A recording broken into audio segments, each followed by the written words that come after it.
see an ever-changing news and computer terminology. Commodore news.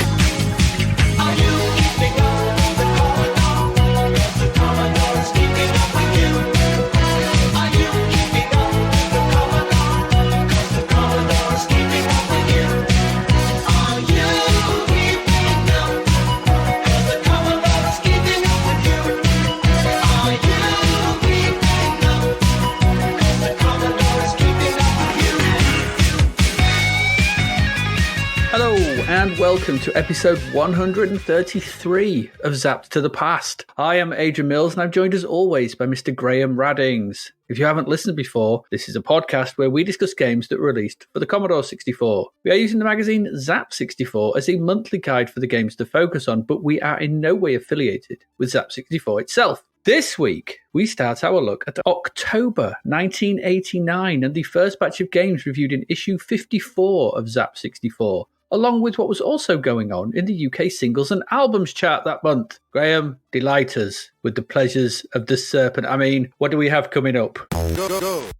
Go. In this repurposed Quality Street tin of an episode where we try to ascertain what on earth the creators of Visionaries Knights of the Magical Light were smoking and or imbibing, we grab our whip, fedoras and pointy knives as we head to the dubious stereotype-filled world of the ivory-obsessed adventurous son in Tusker, become a lizard and battle amongst some terrible 8-bit barbecues on a quest for an egg-filled magic cave and lowercase character people in the utterly stupid Aaargh, and break out the options manager and head into the decision-based sports simulation world as we choose everything but the colour of the tooth fillings in Omni-Play Basketball. Turns out that the makers of Visionaries were just experts at using aggressive marketing and seductive advertising to target impressionable children and their nagging powers. Thankfully then, nothing nefarious. After all that, it's time to get rough like a ninja and sting like a bee as we kick, jump and fight our way through the many levels and bosses of Shinobi. We pop to Aldi and grab ourselves some nearly brand sci-fi sports action in the daft fusion of football and skating that nobody wanted, Skateball, before diving back into more C64 arcade conversion shoot-'em-up shenanigans, this time as a cute helicopter in the nicely realised world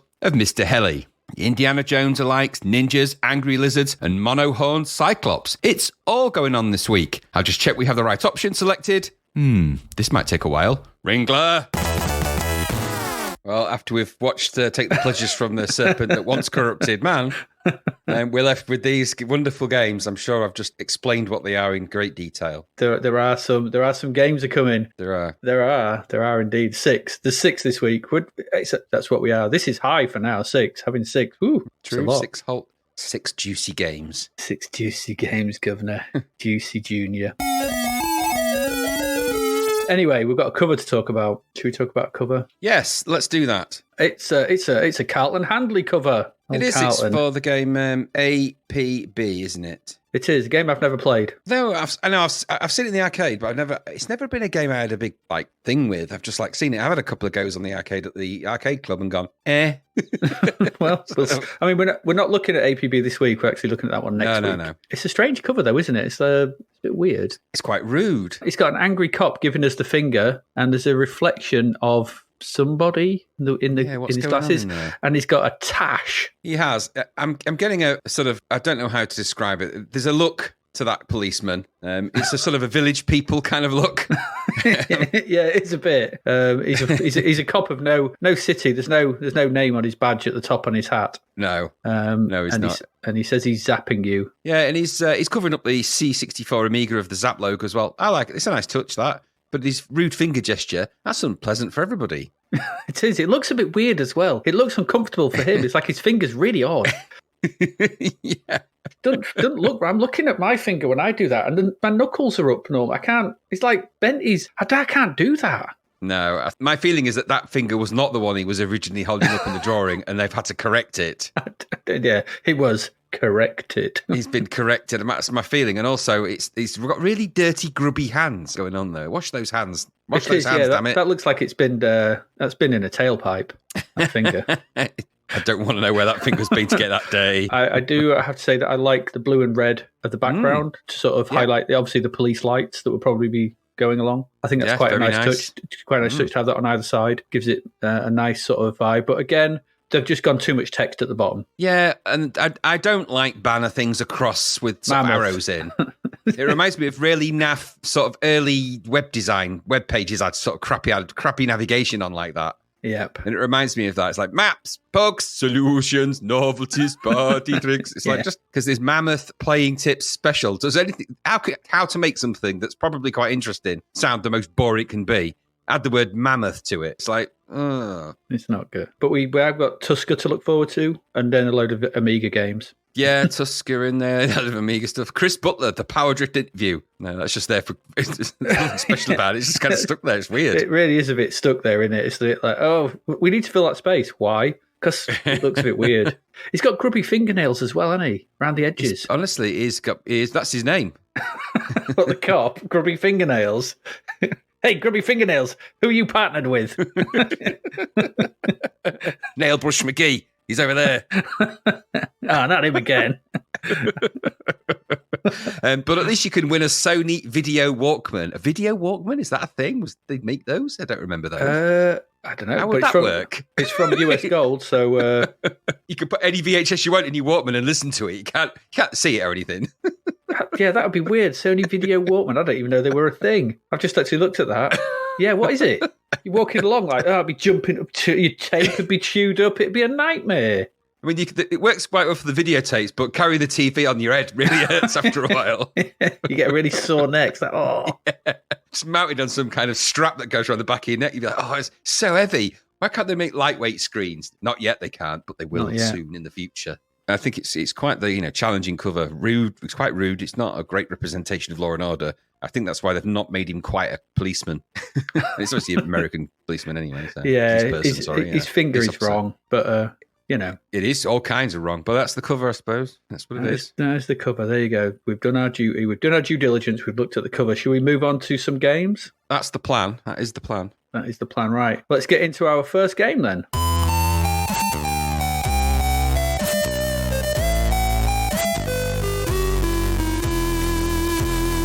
And Graham, well, it's over to you to be, Tusker. Tell us all. This is a £9.99 game from System 3. So prepare yourself for some gobbledygook.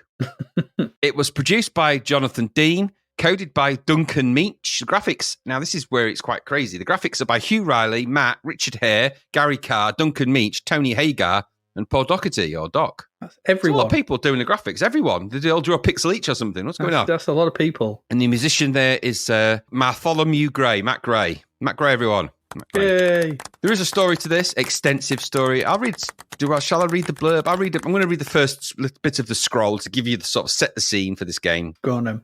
It is now more than 3 years since the mutilated body of your father was found, skewered to a native raft floating down the Turkwell River. Grim, isn't it, that? Good opener, though. Yeah, it catches their attention. It does. Yeah. Everyone had warned him not to pursue the last of the great ancient treasures of the Dark Continent, but he wouldn't listen. He never did. His lifelong quest for the treasure had long ceased to be just another adventure. It had become an obsession. Now, I'm actually correcting the language of the instructions there, Adrian, because it says it was a long quest for the treasure that had long ceased to be just another adventure. It had become an obsession, all spelt incorrectly. Horrible, that. That's on the actual instructions, the instruction manual for the game. That's not Many good. had gone before your father. 10th shift, everyone. Prepare yourselves. Treading the same treacherous path that he had chosen. 10th shift, everyone. We're kind of flipping between things here. None ever returned. Okay. Would any dare now follow? Is the desire for the treasure great enough to induce anyone to suffer the hardships and hazards of such a quest? Or will the elephant's graveyard remain in the realm of myth and legend? So that's what it is. It's an elephant's graveyard. Okay. Just so you know. It took a while to get to that. Tusker. Yeah, you see. Something of a disappointment to your father, you had never shown the desire to follow in his footsteps as one of history's great explorers and adventurers, preferring to remain at home and pursue a more cautious career in writing. Since leaving university, you had been your father's diarist and biographer, carefully documenting all his great adventures and creating several novels based on his exploits, none of which had yet entered the bestseller lists. Oh, you're a failed writer. That's not very good, is it? According to Games Machine, they entered the charts at number 16 in December. The truth is that you have neither the courage nor the compulsion to venture further than the coast of England, especially not to the Dark Continent. or those nasty, creepy, crawly things, wild animals who look at you as a quick snack, and not to mention the less than friendly natives who like to use you for target practice. What sane person would really want to risk all that? Okay. Oh, well, we may as well go for the next part because it may as well, blimey. For the last 2 years, you have been trying to put together your father's memories from all the material collected over the years. This is written by an idiot. For the last 2 years over the years. Oh, God.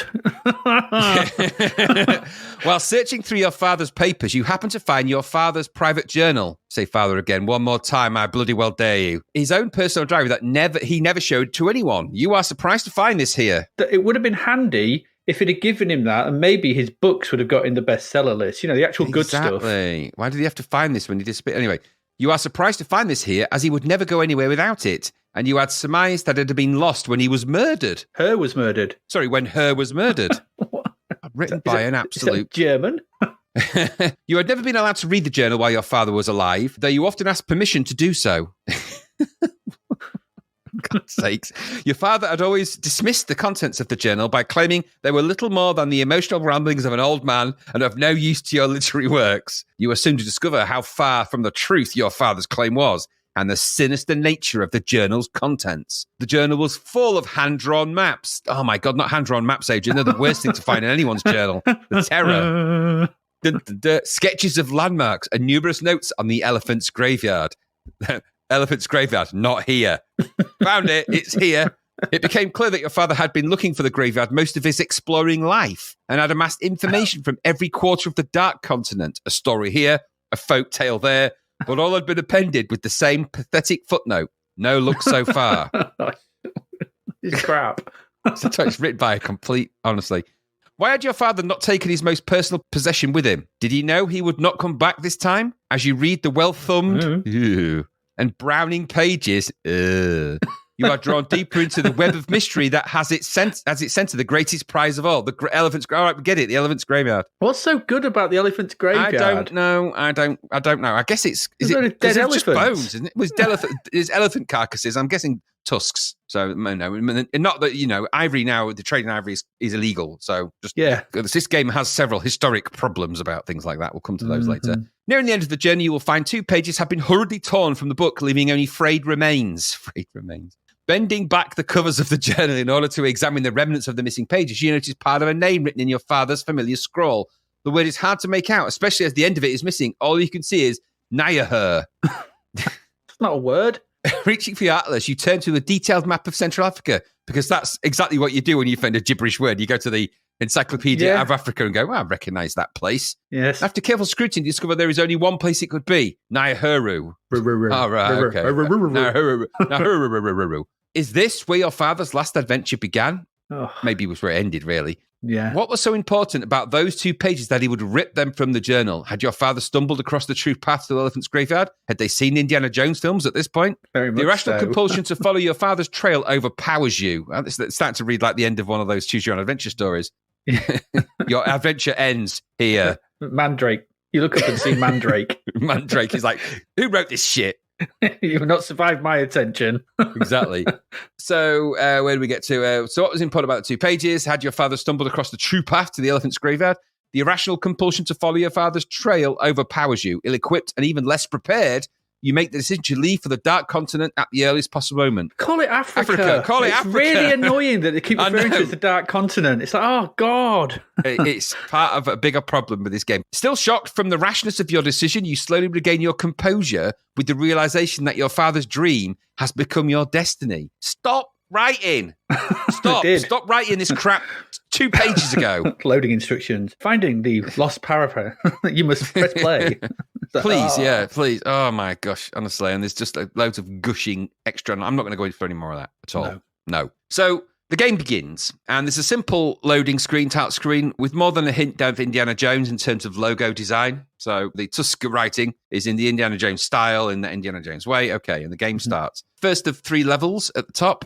So you'll get the first of those, and the first one is the desert. The top area of the screen when the game starts is your UI, which details your weapons carried, object, the amount of water you have, the amount of energy you have, and the score. Below that is the game window. The idea of this game is to follow in your father's footsteps and find the elephant's graveyard, in case that isn't clear from all the gibberish. Yeah, it is. And in order to do that, you have to wander around and find things. And we'll come to that in a moment. So for this level, you start in, like I said, in the desert with some nicely really loud backgrounds. And with 19 people drawing the graphics, they're bound to get it right at some level.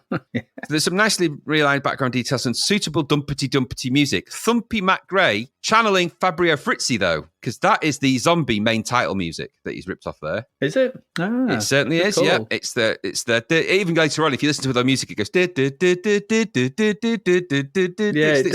It's the zombie flesh eaters music. So, and it's got that no, that kind of weird music. It's what it is. So he's, you didn't think we'd notice that, did you, Mr. Gray? But we did. Not many people would have spotted the old Fabio Frizzi. You don't get a lot of love, but I do. I like it anyway. It's quite good music and it's all the same. You control your little Indiana Jones type dude with the joystick, moving around the screen. Fire held down and pushed to the right is a mid punch. Down is kick. Up is face punch. Spacebar is crouch and pick up. Why not use down and fire for pickup and use the directions for kicking and punching? Why not do that the logical way? Who knows? Then he set about exploring the map by moving around and navigating the paths and picking up objects and moving them around to other places. You'll find cave entrances and you'll need to explore into those. Objects need to be picked up and placed in specific areas with pixel perfection. And certain things need to be done in certain ways and collected in a certain order, or you can't really progress anywhere. You can go through your items and weapons with the function keys, so you can press F1, I think, and it changes between what you're carrying, because you can carry a few items. And you can do the same with, I think, F5, which changes weapon, because eventually you can pick up swords F7. and guns and things F7. like F7. It was one of the F keys. Oddly, in the manual, there is an entire level 1 walkthrough. Almost like the news, some of this game and its vagueness might be an issue. Anyway, graphics throughout the level are okay. Some parts better than others. Background details, I think, generally nice. The various enemies that you come across, I felt, was not only somewhat cliche, but horrible stereotypical representations which have no place in modern games of this type. Yeah. So it made me feel a little bit uncomfortable when we were going through some of those. Just that kind of stuff. It just, the fact that they refer to it as the Dark Continent, you've got tribes, folk, wielding sort of arrows and spears and rocks and things. It's just a little bit, I know it's of its time, but I just find these things a little bit not as palatable these days. There's also, weirdly, other things. So as well as the human element, which will attack you, and when you kill them, they just vanish into skeletons, which is really strange as well. You don't know. It's got the most powerful kick in the world. Just disintegrate people. They disintegrate, but you also just crumple into a bone heap if you die. Yeah. Anyway, there's also mini whirlwinds that you'll get trapped in and they'll spin you around and kill you. There's also later on monkeys in trees throwing coconuts. Giant pink horned worm creatures appear as well. There's a variety of weird enemies in this, most of which you have to sort of either kick, punch, eventually if you get the gun, but there's a limited supply of bullets. You have to be pixel perfect alignment in order to shoot things. Otherwise, you're just wasting your time. Quite a lot of that goes on in this. And once you've gone through that, and picked up and maneuvered and picked up some of the objects and placed them where they need to be and everything else, eventually you'll come to an exit and you'll go to the next stage, which after the desert is the village. Again, we've got more stuff to explore by wandering around, picking things up, putting things down, shuffling about and doing that kind of thing. Oddly, some of the enemies in this manifest from skeletons, so they just sort of materialize, which is a bit strange. Mm-hmm. There's hints of some kind of magic voodoo element, I guess. I don't know what it's all about because it's never really explained. There's also weird bouncing skulls in that, which are oversized, massive bouncing skulls to contend with. Why, I don't know. It's almost as if they sort of realized that perhaps there weren't enough enemies, so they just threw a lot of weird ones in. So imagine sort of you're playing a game where you've got jungle enemies of different types, and then all of a sudden the Cauldron 2 graphics came in and just had a bit of a sort of a mosey about. So you end up with skulls and weird things floating about. The functions principally all work the same, of course. Walk around, find stuff, use it, avoid things, and avoid all the constantly respawning enemies, which by this point will be driving you absolutely mad. Absolutely mad. There's a fair amount of locations in that level as well. There's a lot. It's a flick screen, this, by the way. So when you go between screens, it's a flick screen. And the gameplay area is quite a percentage of the screen, like I said. But it's a little bit on the busy side at times of some of the background details here. So you do get some nice ideas of backgrounds and you are exploring sort of different locations. There's no problem with that. But on occasion, they get quite busy and the graphics can get quite sort of cluttered in that kind of bitty way that sometimes they do with these kind of things. When you haven't got a lot of colours and you're trying to sort of make things look a bit more shaded than perhaps you've got the ability to with the colours that you have. There's a lot of yellow, a lot of grey, a lot of brown, obviously, and jungle. It's the C64's favourite colour palette, jungle and desert.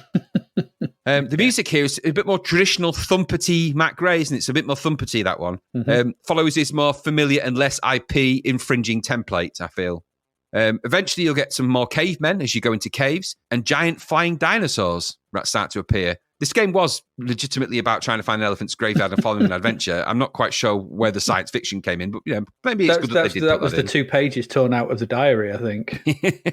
Oh, look, there's a giant flying pterodactyl. Didn't expect that. Which would actually be rarer than finding an elephant's tusk, wouldn't it, if you found pterodactyl skeletons? We've often said could have done with a little bit of science fiction. Well, they threw it in here. Anyway, it's a pretty extensive arrangement of things to explore in that second level. And then after that, you'll get to the third level, which is the temple. More walking around, more avoiding things, more picking things up, more moving things around. There's some admittedly quite nice backgrounds in that third level with a bit more variety of hazards, but they're still pretty sort of one hazard per screen with a couple of enemies thrown in. The logic of the game doesn't extend to a great deal. After that, you're going to get the ending because you'll find the elephant's graveyard. Pretty exciting, huh?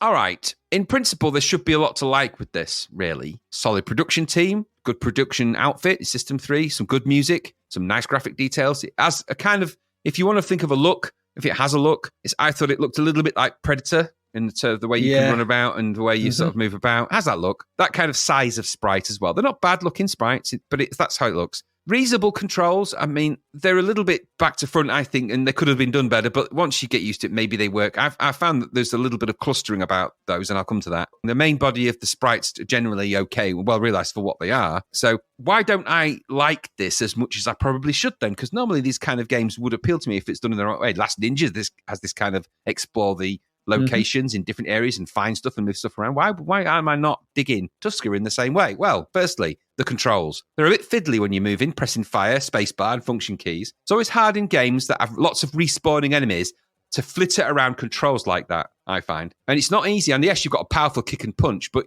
you've also got other weapons that you need to use at certain points because you can't punch some of the larger demons. So, I don't know, some of the controls feel fiddly at the wrong moments. Also, the pixel perfect pickups for objects and shooting becomes a pain later on in the game. So you can't just sort of, a bit like Last Ninja did. You remember when Last Ninja, when you used to sort of, you'd go, you have to throw the orbs to knock out the dragon and stuff. Exactly. So there's a bit of pixel perfection in here, which is a bit frustrating. As is the scattering related objects all over the place to create gameplay idea, which is something I find quite frustrating. So the gun is here. Pick it up. 5 screens to the right, there's the bullets. Go back 6 screens to the left because there's the acid bottle. Go over 10 screens to the left. And it's that kind of game. There's lots of back and forward. And I get that it's meant to feel like you're exploring, but I don't know. You can have that game mechanic as part of the game, no problem. But don't make it the only game and the only play in town. Have other things that you can do in here, but you don't really get that. So you are just wandering, picking things up, shooting at things and doing that kind of thing here. Much of the game here is less about finding the elephant graveyard, I think, and more about avoiding the endless respawning enemies on the quest for bullets or another little thing. And on that notion, I want to just mention something about feedback. Now, these games need to give you a little bit more feedback because that's what gives you the sort of sense of purpose and the idea of what you're doing and the notion of how you're resolving things in the game. That kind of feedback's important for the player on a regular basis so they feel that their journey back and forth actually has some meaning and purpose. Here, so little is given away that you'd often find yourself wondering what and where you are, what you're doing, and what the reason for it is. Picking up objects is fine, but they need to have a better visual or audio cue so you can measure your success with them. Otherwise, you're just picking things up and what do I do with it? Do I move it over there? Do I move it over there? More trial and error that. As you work through the map, and they are extensive, you've got no real idea how far you've got in this game, or if indeed you're progressing, or if you're getting through the level. You'll more often than not, you'll finish in this probably by more luck than judgment. So you're finishing and finding items and using them and it's all a bit of an educated guess in some instances. Sometimes more obvious, sometimes vague, and you'll certainly stumble into the next level if you live that long. Which brings me to the difficulty, which is quite alarming at times. This is a challenging game with the respawns, the pixel perfect requirements, and the fiddly controls for fighting and shooting and throwing things. Not forgetting the limited supplies of some of those items too. It's a trudge to plod and move around with the endless punch-ups and all the rest of it. Add to that you quickly lose your water and energy as well, which you need to replenish. They're not great combinations in a game that's based in the desert, that kind of thing. It just adds more, like we saw with Spellbound, when it added an extra complexity of just dying because you just run out of life. These kind of games, if you're going to have a game where you're encouraging someone to explore a location, don't give them a time limit on death. Don't give them something they need to replenish unnecessarily, or provide plenty of ways to replenish it and make it clear that that's how you do it. Don't just start them in the desert and go, right, go. You've got to find the elephant graveyard. Off you go. Da-da-da. And it's like, well, what's this? I've got to pick up a bottle of acid. What am I going to do with that? What's that for? No, there's no real clues as to what you really got to try and do. And yes, there's some guidance in the instructions, which is why you get that how to finish the first level. And that's a stupid thing to put in put in any kind of instructions. What's the point in creating all that complexity of a level if you're just going to tell everybody how to do it? Better that you make the game tell them how to do that, make it more obvious, because then you don't need to do stupid things like that. So the mappers will probably, when they explore a game types, that people who like that, maybe they'll like this. It's a slightly different take on that spellbound type notion, walk and seek games, maybe with a more solid thematic, and it's quite thumpy in music terms. It does sort of live and breathe its atmosphere, and I suppose there's no denying the production quality in that sense, but under the hood, there lies a pretty dreary and thankless series of challenges that have some nice details and niche ideas, but there's no game design in there enough to hold it together, and you don't really feel like you're ever getting anywhere, which explains why the novel of this was probably really boring, because that's why he was a writer, right? Yeah. It's a pity, maybe. I suspect there's types that'll dig it, like I said, and it's, dig it, the vibes that it comes up with and all of that kind of thing. I've made no secret in this podcast. I don't like these kind of games generally. For me, this was more of a Tasker than a Tusker. Very good. Very good. But what did you think? Good. Yeah, I mean, my first comment is, why am I getting serious Predator vibes from this? Yeah, totally. I mean, I was playing it, I was like, what's this remind me of? It's Predator. And it's Hugh Riley, because Hugh Riley did the visuals for Predator, didn't he? And the visuals do bear a resemblance to the walking and the view and the sort of depth to the screen and everything. I don't know. I thought it's a decent enough run and stab, shoot, machete puzzler. Looks and sounds the part. I think its production values carry it a lot, I think, on that kind of thing. Like you, I've just made a note that I'm not sure that the representation stands up today so much. A little of its time with mentions of the Dark Continent and what have you, and the sort of, in the like instructions, it just says kill all the Arabs. Yeah, I don't like that. There's a lot of that. I didn't go into that in the instructions, but it's uncomfortable reading. I mean, it makes it a bit hard to go back to. But I was thinking, is it different to the Almaz we played, or even Rick Dangerous? Rick Dangerous is a bit that first level of Rick Dangerous. We said the same. The visuals and music are nice, though. Some decent tunes from Thumpy Gray, and all the people who worked on the visual design did a very good job. All of them. I mean, they must have been. Oh, you've done a very good job. Well done, you. Oh, that looks brilliant. Maybe pixel there, and I guess it is. It's going for that, as you've noted, the Indiana Jones vibe that was clearly all the rage at the time. At this point, we were just on that trajectory to Tomb Raider, aren't we? That's what we're in this thing. But is it any fun to play? And I mean, really, it's just Last Ninja turned 90 to 45 degrees, isn't it? Yeah, a little it's bit. Last Ninja and less to do. If you had Last Ninja and you didn't see it in the isometric view and you think it, and to be fair, I did actually prefer the picking up in this to I did in Last Ninja, because Last Ninja's stupid bend and handout thing was just annoying. True. At least you could just press one button to do it. You could just press a button, you just press a space bar, and I did once you knew where it was, so that was all right. And I did like the idea once you figure out like the getting water from the cacti with your knife and water bottle, and the little glug he takes and puts your water back up. I think that's a really nice touch. You can refill that as you're wandering around. So I think you have to be pixel perfect, as you said. But like you, I think that they could have done a better job of indicating what you could interact with on screen. Like you find that chest, and I had to watch a walkthrough because it's like you have to kick it. I mean, you don't have to kick anything in this game. You just kick enemies. Why do you suddenly have to kick an object? There's a lack of sort of, your move set is multifaceted, but there's no indication of that. So it's like, there could have been something where you had to kick something, or it showed you to kick something, like they would do in a modern game. But I mean, obviously, but that's back then, and it is what it is. And I was stumped. I got the machete and then was wandering around. What I'm supposed to do is I was just wandering around the desert. And so again, I watched, I've got to chop down those bushes at the top, have I? All right. Yeah, that's, why would I even think to do, it's like, okay. And then I got killed when I put the acid on the thing for the monster, and I didn't get out of the way fast enough, and it killed me, and it was game over. So I was like, okay. Yep. Yeah, I can. Back in the day, I can see why this got 90%. I get it. It's technically proficient, and they're going to love this kind of look and feel. And it does have some nice touches and around and stuff. And it feels, like you said, it's a little more interesting, thematically interesting than the usual find the thing to solve the puzzle type of game. Yeah, it's got that thematic. I give it that. And so that it does have that, and also as well, like I said, it's an Indiana Jones style game of the time. So you were just Last Crusade's not been out too far. We've had the 3 indie films and things like that. We've had things like King Solomon's Mines and Alan Quartermain. We've had all those kind of films. It's building on that. Ones, so in and of the time, I can kind of see that something like this to these production standards would get a kind of a fair review. And I guess that's why it did. And like I said, it's another early precursor to Tomb Raider. But I'm a little bit torn on it because I'm like you. You go back to it now and it's just everyone's a Wally, isn't it? Yeah, it is, actually. Really? Which is ironic, yeah. It's just everyone's a what? It's just walk around, find stuff, use stuff in the right place, or it's a more controlled version of Maniac Mansion and things like that. These games are very much find the thing, use the thing at the right place with, and we're going to tell you. Well, it reminded me of those early 3D isometric ones that we played back in the 1986s, 87s. You know, the ones Staff of Karnath? Oh, you on about Ultimate ones? Yeah, the Ultimate games there. Yeah. Those Ultimate Play the Game ones. It reminds me of some of those, obviously done in a different way, but that kind of vibe. Yeah.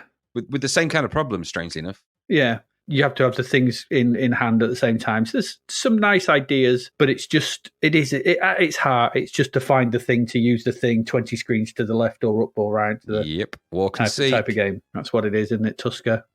Good name. Yeah, I like that. It's a good pun. I like that. That's all right.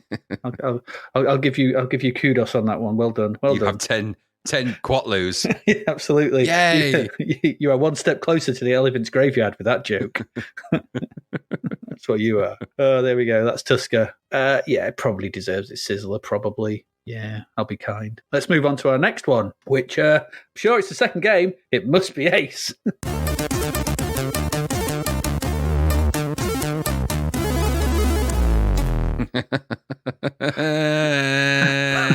This is full price. It's £9.99, and it is I don't know how you pronounce it.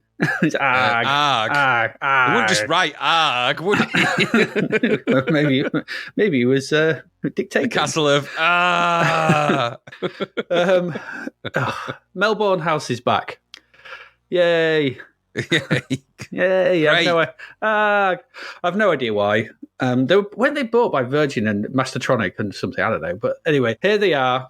It's down as Melbourne House. Here they are with a conversion of this very obscure arcade title, Aaargh. It's Aaargh, possibly. We looked at the crap of it ages ago. It was a while anyway, ago. Why do I give myself these games to do the main review on? Why? I'm glad you got it. So, Aaargh. Castle of Aaargh. I'm going to read this bit from the wiki to save me some time. Aaargh is a single-player action video game in which the player controls a giant monster with the goal of obtaining eggs by destroying buildings in different cities across the Lost Island. It was designed for Mastertronic's Arcadia systems, an arcade machine based on the custom hardware of the Amiga, and was released in 1987 in the arcades. We may have mentioned the Arcadia system before, but from the wiki again on that system, in 1987, Mastertronic started a venture to develop arcade games under the name Arcadia. The intent was that the hardware be based around the chipset from the Amiga computers, and that the same game could run on both Arcadia hardware and home systems, reducing development costs. It's not a bad idea. This is essentially what Sega did with the Jammer stuff and Dreamcast and things like that. So it's not right. The idea is not bad. However, Arcadia was a failure. According to Mastertronic's then financial controller Anthony Guter, the games were of poor quality and not suited to arcade-style play. Guter noted that while those within Mastertronic who played games were aware of the difference in style between arcade and home games, the directors in charge of the company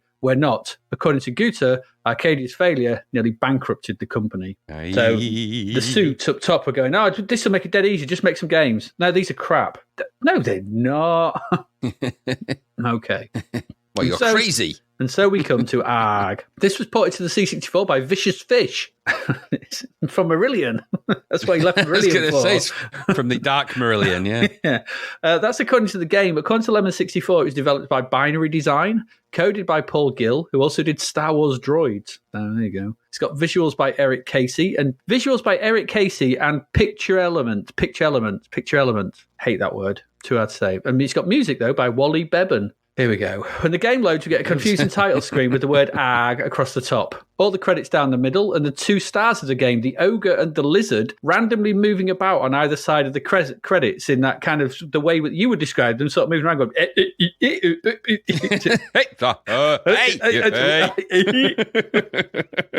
That's what they're doing.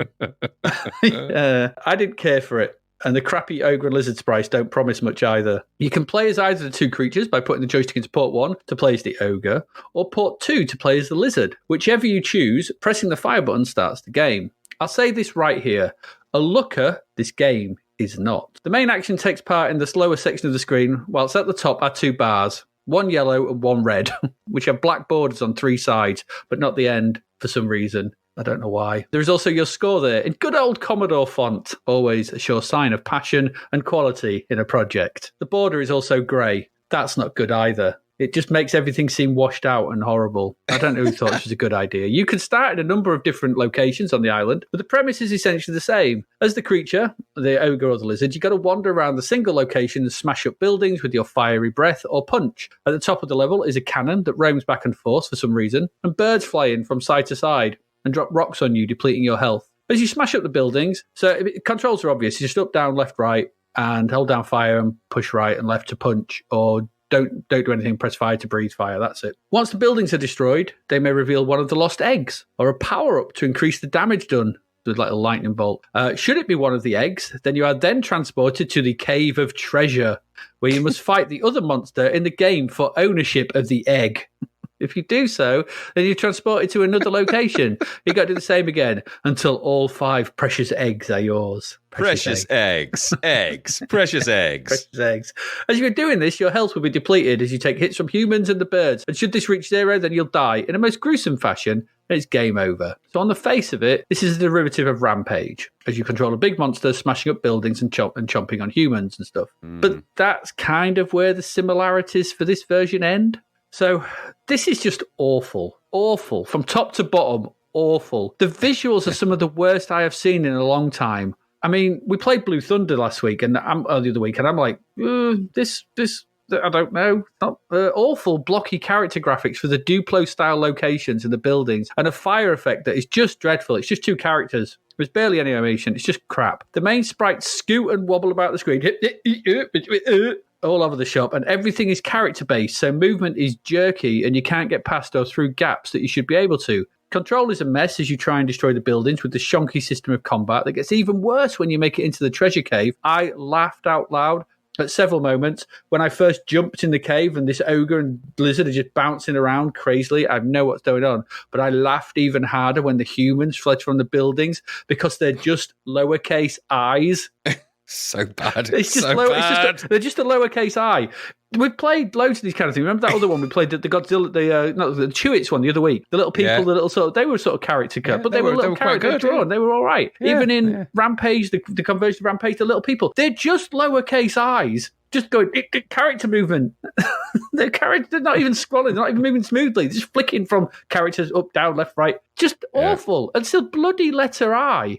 I was quite literally laughing. I was just, this isn't real. This cannot be a full price product. There's no way someone went, yeah, that looks like a person. It's an eye. It's an eye. The cannon moving about and the colours are uniformly awful. And this is a game that made me pine for the great days when Melbourne House released Asterix and Fighting Warrior. The controls for the fighting in the cave are a joke. The health bar just seems to go down or up at random, and the death animation is stupidly gory as you collapse into a load of red goo, but it's just stupid. Full price this was. Full bloody price for this shoddy arse of a product. I'm continually amazed at how low the bar can seemingly go as each week it gets pushed further down. I thought we might not get lower than Running Man. I wanted to go back and play that after this. Here we are. You will say a lot while playing this, but not for the reasons developers might be hoping. My last comment on this is just, Jesus Christ! Lowercase eyes for people. Yeah, it's like you'd see, if I loaded something up. I've got this massive catalogue of C64 games, like 15,000 games in there. Sometimes we get the wrong game, and so it's this thing written in BASIC, and it's just these, think what people have just created and released, whatever. And some of them look like they're better than this, but they use that BASIC and this using characters. A full price game with lowercase eyes for people. Oh man. This was dreadful. What did it get? 26%? No. No, this is Lee Enfield bad. This is bad. This is really bad. Yeah. Oh, I hated this. Good Lord. How did you get on? Aaargh. It's rubbish.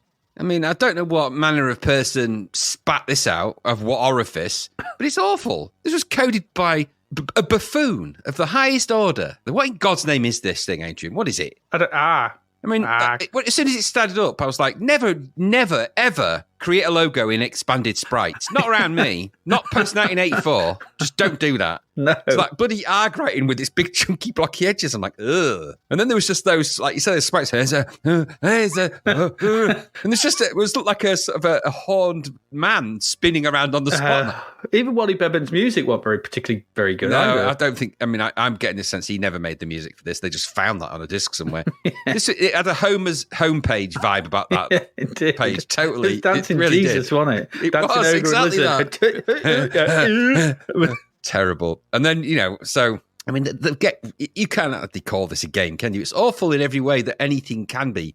And at this price, and it's got really rubbish graphics, really bad, really just everything's bad. What is this stupid game? What on earth is this? Don't know. I started it off and I was like, it felt like I was some kind of lizard creature trapped between a load of barbecues. I'm like, what are you? What am I Why doing? can't I get out of him? I'm a lizard. Just bash him out of the way. I was bashing, then all of a sudden one of them just exploded and revealed something. I'm like, what is this stupid game? What are you doing? The controls made no sense. The graphics were terrible. I couldn't make out what I was doing. This is horrible at any price, but at full price, are you having a laugh? I mean, come on. This is just utterly, like you say, rubbish. I'm not going to spend any more time talking about it. It is horrible. Absolute waste of time. I feel sorry for people who might have got that as a gift or has gone out and bought, it's Aaargh. I mean, it was never an arcade I'd ever heard of. So it would have had novelty value. And I'm guessing there's other versions of this on other platforms as well. Maybe they're better. There are. Yeah, there's obviously the Amiga version and stuff. Yeah. At the point when if you're animating a letter I to be a person, rethink your life choices at that point. And how did that get past any? Well, there's no QA process, is there? Just don't do it. Don't ever do that again. No. I mean, I've had students make some really bad games in my time, and some great ones, but some real stinkers. None of them ever animated a letter I and told me it was a person. No. That's a special kind of stupid. So no. Absolutely awful. Aaargh is the sound you make when it loads up and you see that blocky horrible logo. You're like, ah! That's exactly why they called it that. Yeah. And then the notion keeps happening all the way through. As soon as you press fire, when you see the Battle of the Barbecues begin, and it just gets worse and worse and worse and worse after that. It's just dreadful. Horrible thing. Total waste of time and energy. Avoid it at all costs. Yeah. I shall speak about it no more. No. That's it. It's utter rubbish. Deserves 0 for me. That shouldn't have been given a percentage. Yeah, I agree. Rubbish. It's just rubbish. Utter rubbish.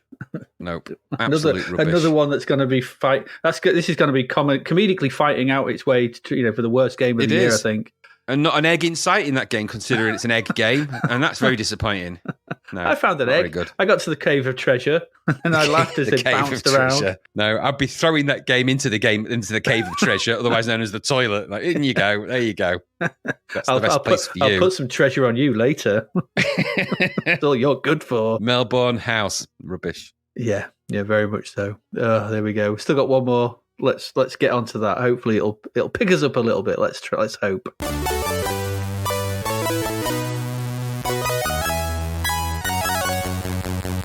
Graham, why is this?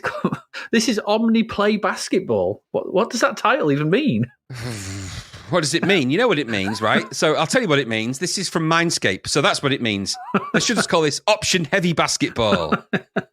Do you know, there's so many options in this game. They've created an option management system for the purpose of managing the bloody options. Oh, so guess who's designed it? You know who's designed this. It's 15 quid and it's from Mindscape, but it can only be one person. So it's Design Star Consultants. It's Ed Ringler again. Yeah, he's back. As soon as that table tennis logo appeared, I'm like, oh no, Sport Time. It's a Sport Time game. Oh. And that music appeared. I'm like, oh. It was coded by Simon Finch, Michael J. Goodwin, graphics of Thomas Cardin Jr., Ed Ringler Sr., the Ringlers. They're at it again. Music's John A. Fitzpatrick. He's back. He's back. In POG form. Oh, this game. It's a basketball game with a billion options. You can manage entire sports. It's like a basketball management type game as well as a sort of a, in-play type game. There's so much to this. It's ridiculous. And for a layperson who knows very little about basketball, an utter waste of time. Mm-hmm. And time is something you need with this, let me tell you, because this thing slows. Goodness me, this is a slowing game. Nothing kills basketball. Can you imagine if you went to a basketball game? It's 10 minutes later. Right, everyone pick a coloured shirt. 10 minutes later. It's how it plays. This is basketball with huge chunks of time of silence in between. Okay. Mm-hmm. So you'll get through that stupid, that music, that fucking music when it starts. As soon as I heard it, I was like, oh no. As soon as you get past that thing with the table tennis logo and the Omni-Play Basketball, you're like, well, sport time, great. You know you're in for another, option-heavy exploration of a sport and how to kill someone's interest in something. This time it's basketball, fair enough. Right out the gate, the loading times are going to kill you and you'll be watching this. So anyway, eventually you'll get your options manager N installer version 1.2 will appear. Great. What is it? A series of button options to do stuff. Button options that control things like the SBA end view. Now, the idea of this is a basketball game where you can manage several different leagues. And in fact, you can even install new leagues into this and get them, download them. I think it's like DLC. There's a whole bunch of this. I think it's on 4 discs or 4 sides of a disc on the C64. God knows how many it came on other things. Millions, probably. Who knows? But in this, you can play the different leagues. Now, I don't know anything about the leagues of basketball at all. So all I can tell you is that there's the SBA League, there's the Pro League, there's the College League, the Fantasy League, and all those things. And you can also change the different options for the side views and end views, and that changes how it looks and feels. And they're all options that I didn't have the time or the inclination to explore all of these options. I just wanted to play the game. And my challenge was, how quickly can I make it do that? So the first thing you presented with is an array of 11 options, I think there are. So you've got SBA side view or SBA end view, pro side view, college end view, until you've got the different leagues and how it works. There's a print utility for whatever purpose, I don't know. I guess you could print stuff out of this. So it does go into the real minutiae of detail. Mm-hmm. You can install the extra levels, you can play, or you can humorously exit at this point if you've had enough already. By the time that's loaded, you might be hovering over that because there's a giant hand finger thing that you use to control it with. And you sort of press the buttons on it. Anyway, when you choose that and you choose your options and click the play button, loading happens. And then you're presented with more options. This time you've got the sort of different team names and everything else.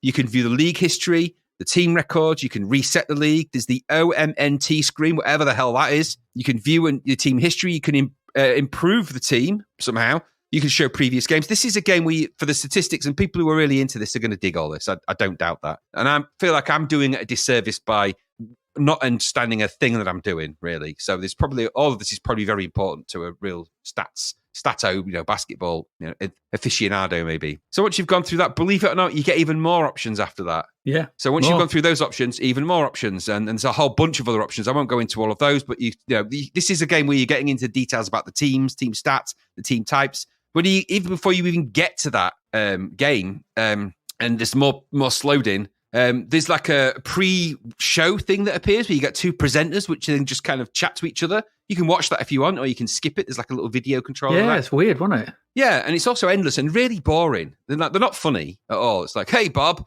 what do you think about this? Well, it's great. You're like, oh, God, end. 10 minutes more of slowed in, and I'm still waiting to get into the game. And then, believe it or not, more options appear. Yeah. So this time, you've got there's like a joystick in the middle and you've got to choose. And this felt endless. It was like, do you need offensive rebounding or offensive side boarding, or do you want to hit the boards? I want to hit the boards.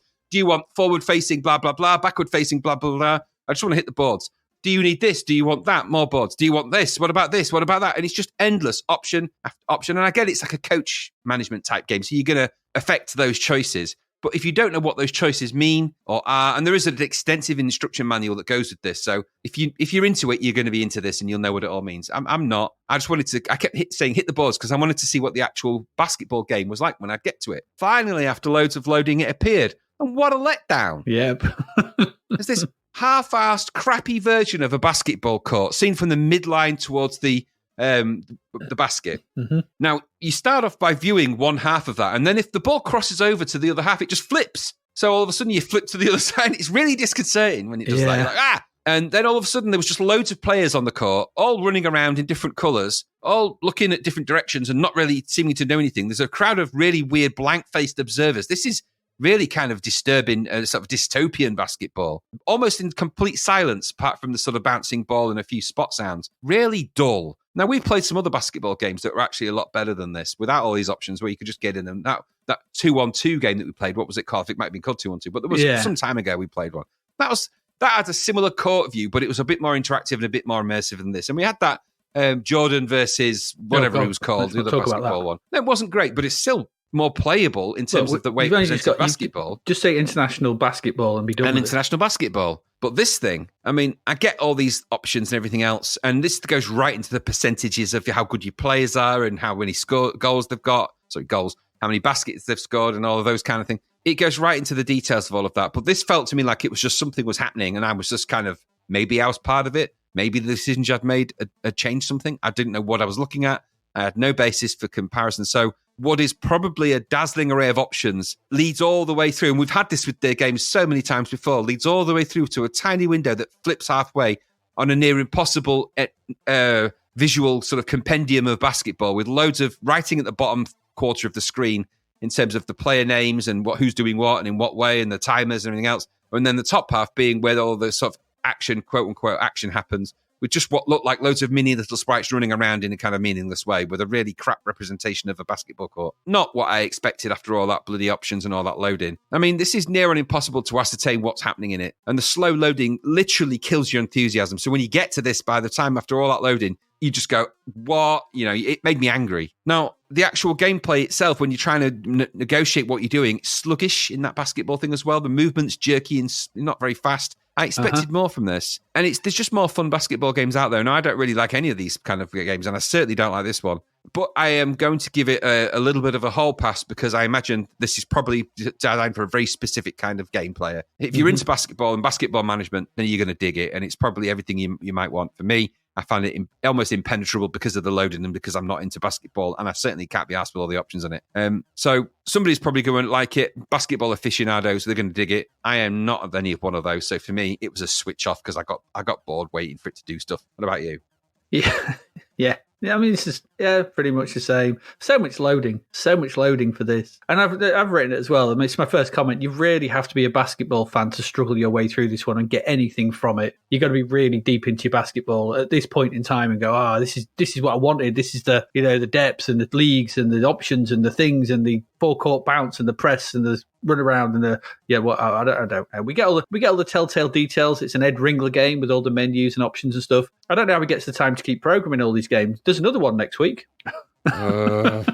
which I've just checked and you've got it. I'm sorry, I didn't know it was one of his.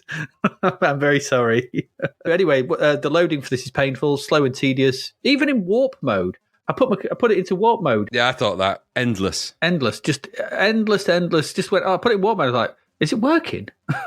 Just the little tower in the morning going up. What's going on? You do get to the game. It's so very dry and uninspiring. You can play it from the side, but it's the typical, this design style view of the game. It's what we saw with that football game with little sprites running around. Little sprites running around.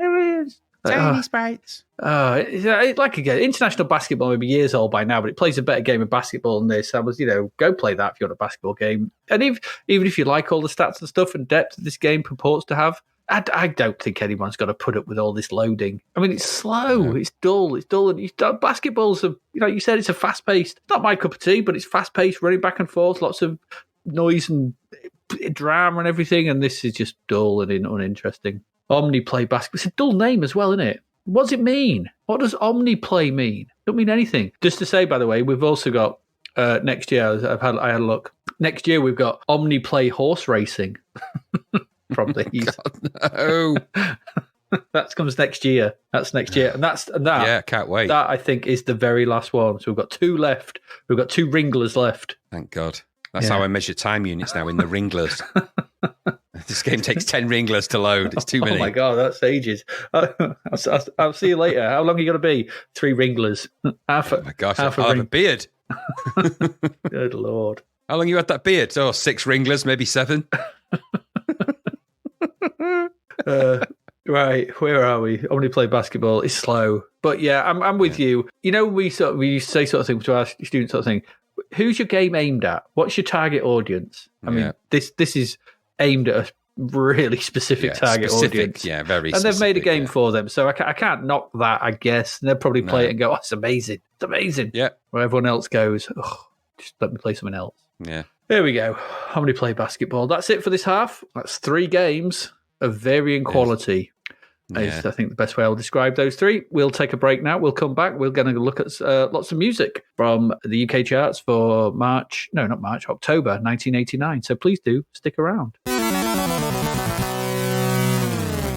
And we're back. Let's waste no time. Let's just get straight into it.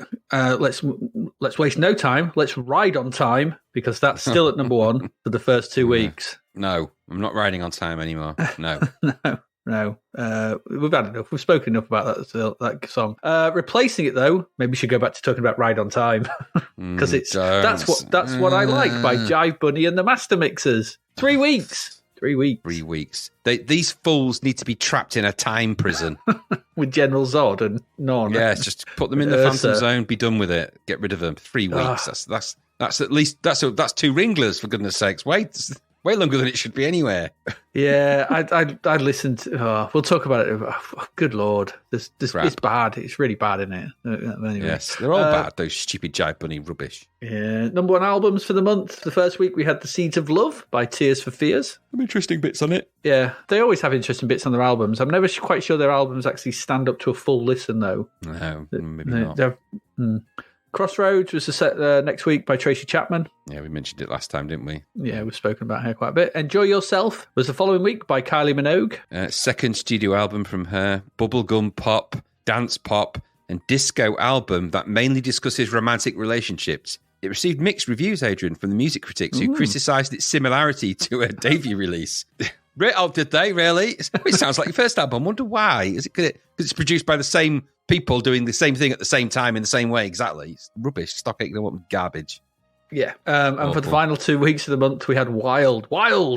Exclamation mark there from Erasure. It was Wild. Their fourth album from them. Apparently, that's the one that's most popular with their hardcore fans. Good for them. Yeah. I didn't recognise barely a track on it. Maybe one. No, I didn't really either. Let's get into some singles. 1st of October, in at number 9 was Chocolate Box by Bros. I can't say that thing.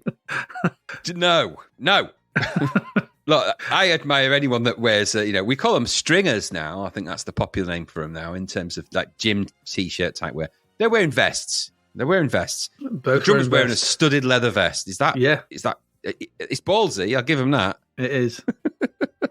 I took umbrage with the title's a euphemism. Chocolate Box. It sounds a bit dubious, but the lyrics to the chorus go, "Don't you treat me woo like a chocolate in the box. I know you'll take another," which is completely different meaning to the title. Yeah, it is. Yeah, it's like stupid vest-wearing idiots. It doesn't make any sense. They didn't write any of their own material. They didn't know what they were saying. Well, call it Chocolate in the Box or whatever. Well, that's a crap name either. He's not allowed to say the words "in" there between things. He's just not.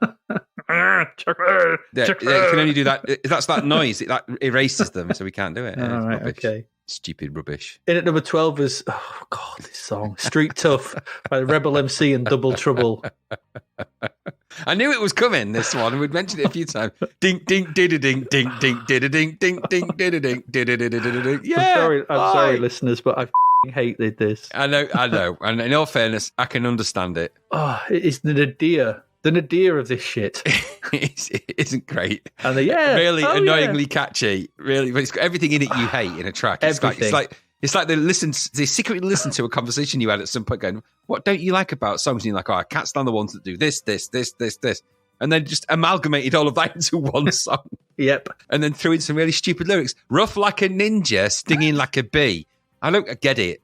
Why is a ninja rough? I don't know. It's like crap. It's like crap Muhammad Ali lines. Oh, there is some shocking lines in that. And also, by the way, chroma key, be gone, demon chroma key in that. Be gone. No. It ain't good. I can't unsee the blurry lines around those objects. I can't. No. I hated it. Number 27 is Can't Forget You by Sonia. Do you know, the video for this it's another one of the stupid, look at Sonia doing some funny stuff. But she's obsessing about yet another guy. Yeah. Which isn't a healthy representation for women of power, is it? No. And I find people that burst into songs generally around lockers quite disturbing anyway. Yeah. Just that's a personal thing. But she seems obsessed with the guy. He's a bit of a ratty looking thing, the guy anyway. But the clothes that she's wearing in this are such a fashion faux pas. They're so horribly awful. Donatella Versace screamed that loud, it still echoes through the universe and beyond. Yeah, so rubbish. I wanted to know why she was mooching around a pommel horse. She was last time, wasn't she? Do you remember she was in the gym nicking that guy's towel? Yeah, she's always mooching around gyms for some reason. Yeah, that guy he was stretching, on a piano like you do. And she's like, give us your towel, mate. And now she's in the gym. Stop sniffing people's underpants, you weirdo. I'm sure she did that. I just saw her mooching around a panel horse. Who knows? Who knows what went on off camera? Who knows?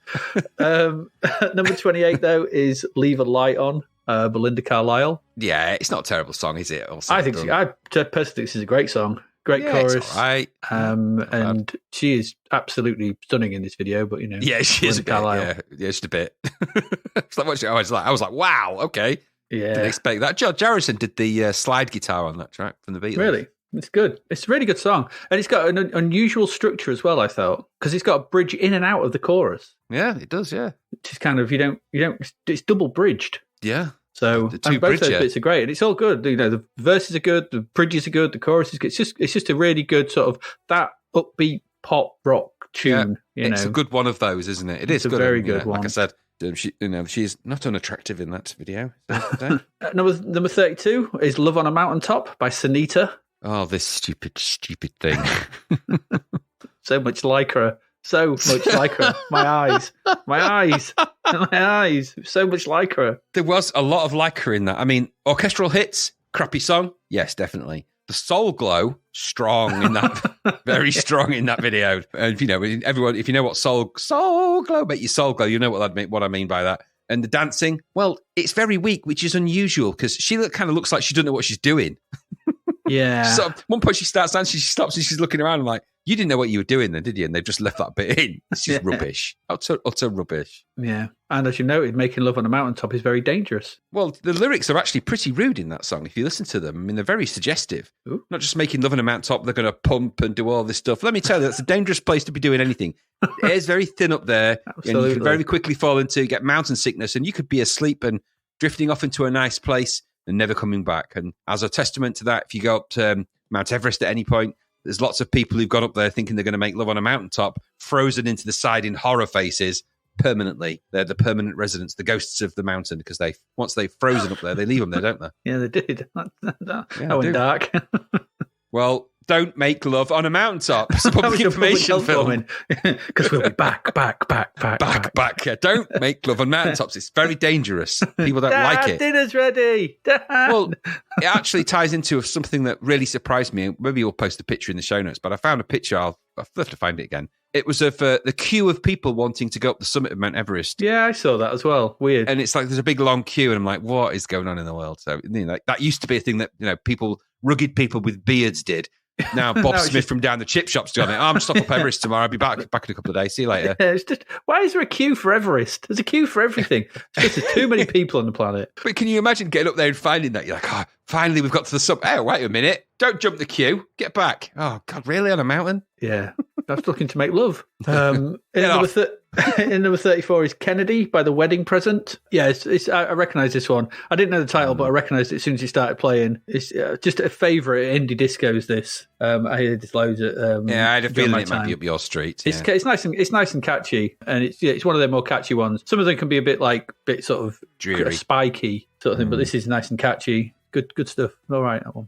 Number 40 is Wishing on a Star featuring Lizzie by Fresh 4 featuring Lizzie. Please give generously for UK dance music acts without enthusiasm. It's a charitable cause. It's just a dreary song sung by dreary people to being dreary. It's like, oh, God. Yeah. So they made Everything But the Girls sound happy. And I miss you like the deserts miss the... It makes that sound like a positively happy party song. Yeah, they made goths cry. Goodness me. Is that the Prince song? the alternative version? Yeah, when goths this cry. Is what it sounds like when goths cry. Number 47 is Bed of Nails by Alice Cooper. Stupid song.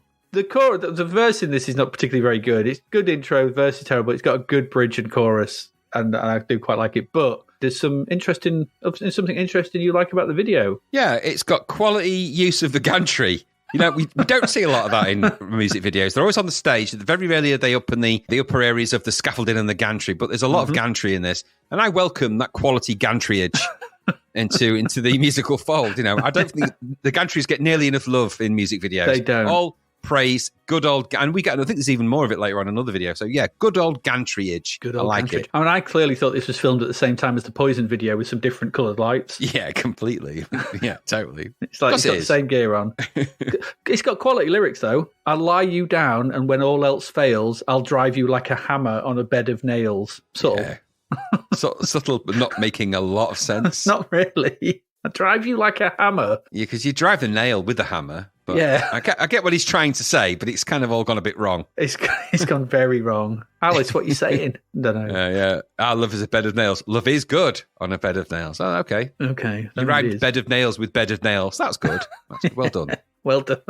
Well done. With fails. Well done. Number 52, I Want That Man by Deborah Harry. I didn't realise this track was written and produced by the Thompson twins, but when I realised that, I was like, oh, it makes sense.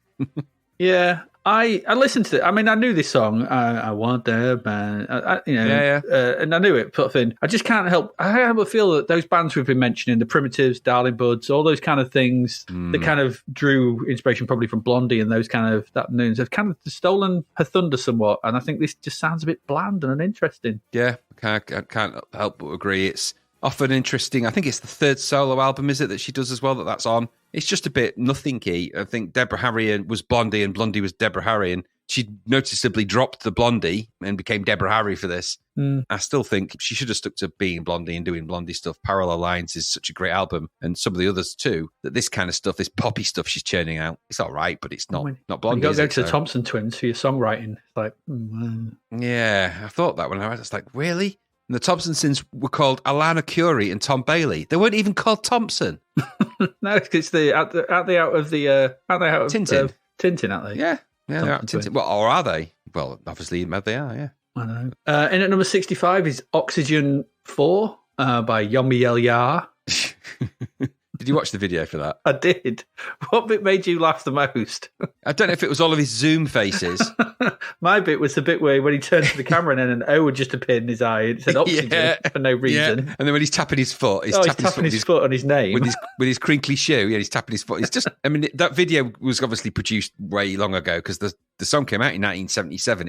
It was produced in 1976. So it gives you an idea of how ahead of its time the sounds in it are. Oh, massively, that they still sound quite fresh in 1989. And it's still a really good tune. Yeah, it's great. Not It's great. It must be off a TV show for a re-release or something. Well, there's an album out, isn't there? He's got an album out, sort of live album. So I presume, it's presuming it's something like that. But yeah, it also made me laugh as well when his face appeared in the when he played golf with the world. That made me laugh.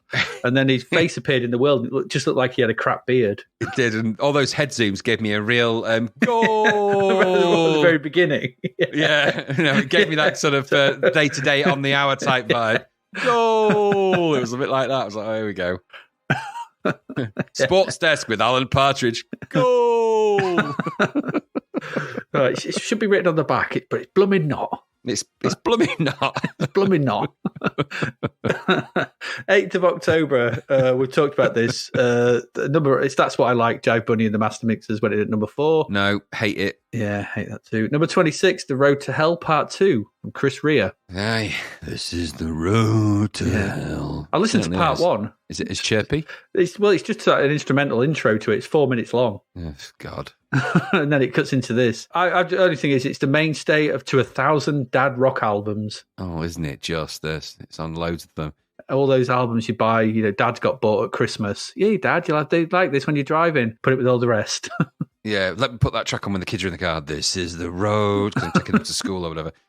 I always felt, and I listened to the Leonard Cohen tracks, Everybody Knows, and Waiting for the Miracle, and you can't help but feel that Chris Rea is channeling Leonard Cohen at a certain point in that song, because he sings and it sounds very much like it, but maybe they're just two depressing peas in a pod. But there you go. Yeah, very much so. It was better than what's at number 28 though, because that was Lean on You by Cliff Richard.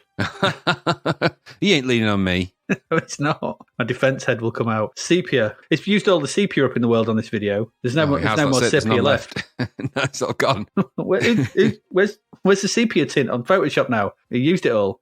He's treading on those thumbtacks again, isn't he, to get that kind of pain look in his eyes and all the rest of it. So, yeah, sepia rubbish. Guff.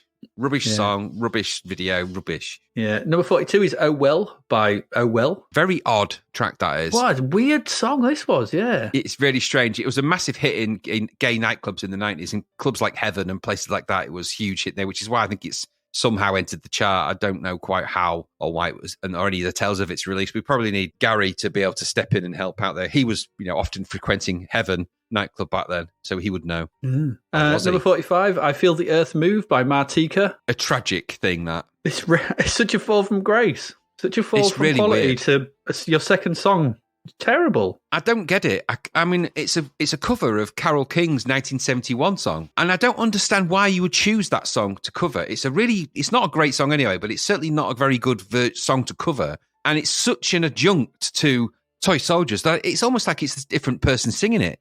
Yeah. And there's loads of chin in that video as well. They're obsessed. The camera's obsessed with their chin. It really is. Just like a chinny chin video. I don't know. It's that, so it is that. I Feel the Earth Move Under My Feet. It's a really weird, crappy version. It sounds awful. Really sad that's, and I can only assume that the marketing powers that be in the record company must have taken a dislike to what she was producing with Toy Soldiers and the stuff because later she comes out with Martika's Kitchen, which was a Prince song that was penned for her. Something went horribly wrong. Why you would choose to release that, I have no idea. No idea. No, awful. I don't know either. Really weird release for her. Number 49 is Trail of Tears by Dogs D'Amour. God, this thing. This is rough even for them. Yeah, it's more awful pub rock. This is played by four geezers in a pub that you just be like, oh, I'm off, I'm leaving. It's just four dodgy geezers and his voice can blend an egg. So nobody wants that. He'll blend your eggs for you. They'll scramble in the actual shell casing. Even before you bought them, you'll go to the shop and you'll pick up the pack and you're like, damn you, D'Amour. You've been in here, haven't you, and scrambled the bloody eggs, you scrambler. Dirty scrambler. It's just all gruff and dodgy around the edges. I don't know. I don't like it. Looks like he's probably going to nick your hubcaps off your car. Number 54 is Run Silent by Shakespeare's Sister. I'm not a big Shakespeare Sisters fan. This was a very unusual thing. But when the video came in, I thought, I know someone who liked that. Yeah, me. Dave Stewart was a lucky man. Yes, I imagine he was, yes. She seems very happy in that video. Lots of flowery outfits and things. Yeah, I think she's just happy to be out of Bananarama at this point. She's barely recognisable as well in this guise of the sort of gothy look, isn't it? It's quite incredible, really. Yeah. Because it's not bad. Decent enough poppy song, I suppose, but for what it is. It's certainly, at least it's different. They're not doing what everyone else is doing. They're doing something a bit different. Credit where credit's due. Yeah. Number 60 is Silver and Gold by ASAP. Yeah, so ASAP are the band that the guy from Iron Maiden made when he wanted Iron Maiden for that year. Oh, so ASAP is Adrian Smith. That's the AS. What's the AP? Yeah. That stands for something like and something. I can't remember. You can. Yeah, it actually does stand for something as well. Yeah. But either way, it's Iron Maiden Light. It's Iron Maid Off. or Brass Gentleman. Brass Gentleman. Yeah. It's just not very good. No, it's not very good. I labelled this as Sub-Saxon. It is very Sub-Saxon. What's weird about this is that they were taking a break from their endless touring schedule. And he took a break by making another album completely. And going on tour. That's not a break. I think you misunderstand what we mean by break. Adrian, what are you doing? I'm having a break. Driving around doing loads of stuff. 15th of October, and at number 24 is I Know by De La Soul. Oh, everyone remembers it. It's a bit of a classic track. It's good enough if you like De La Soul. It's all right. Was this the De La Soul track? There is a De La Soul track that's pastiched in, is it Fear of Black Cat or CB4, whatever it is? Yeah, it's in Fear of Black Cat. Yeah, there is one in there. I forget which track it is now. There's My Peanuts, which is probably one of theirs.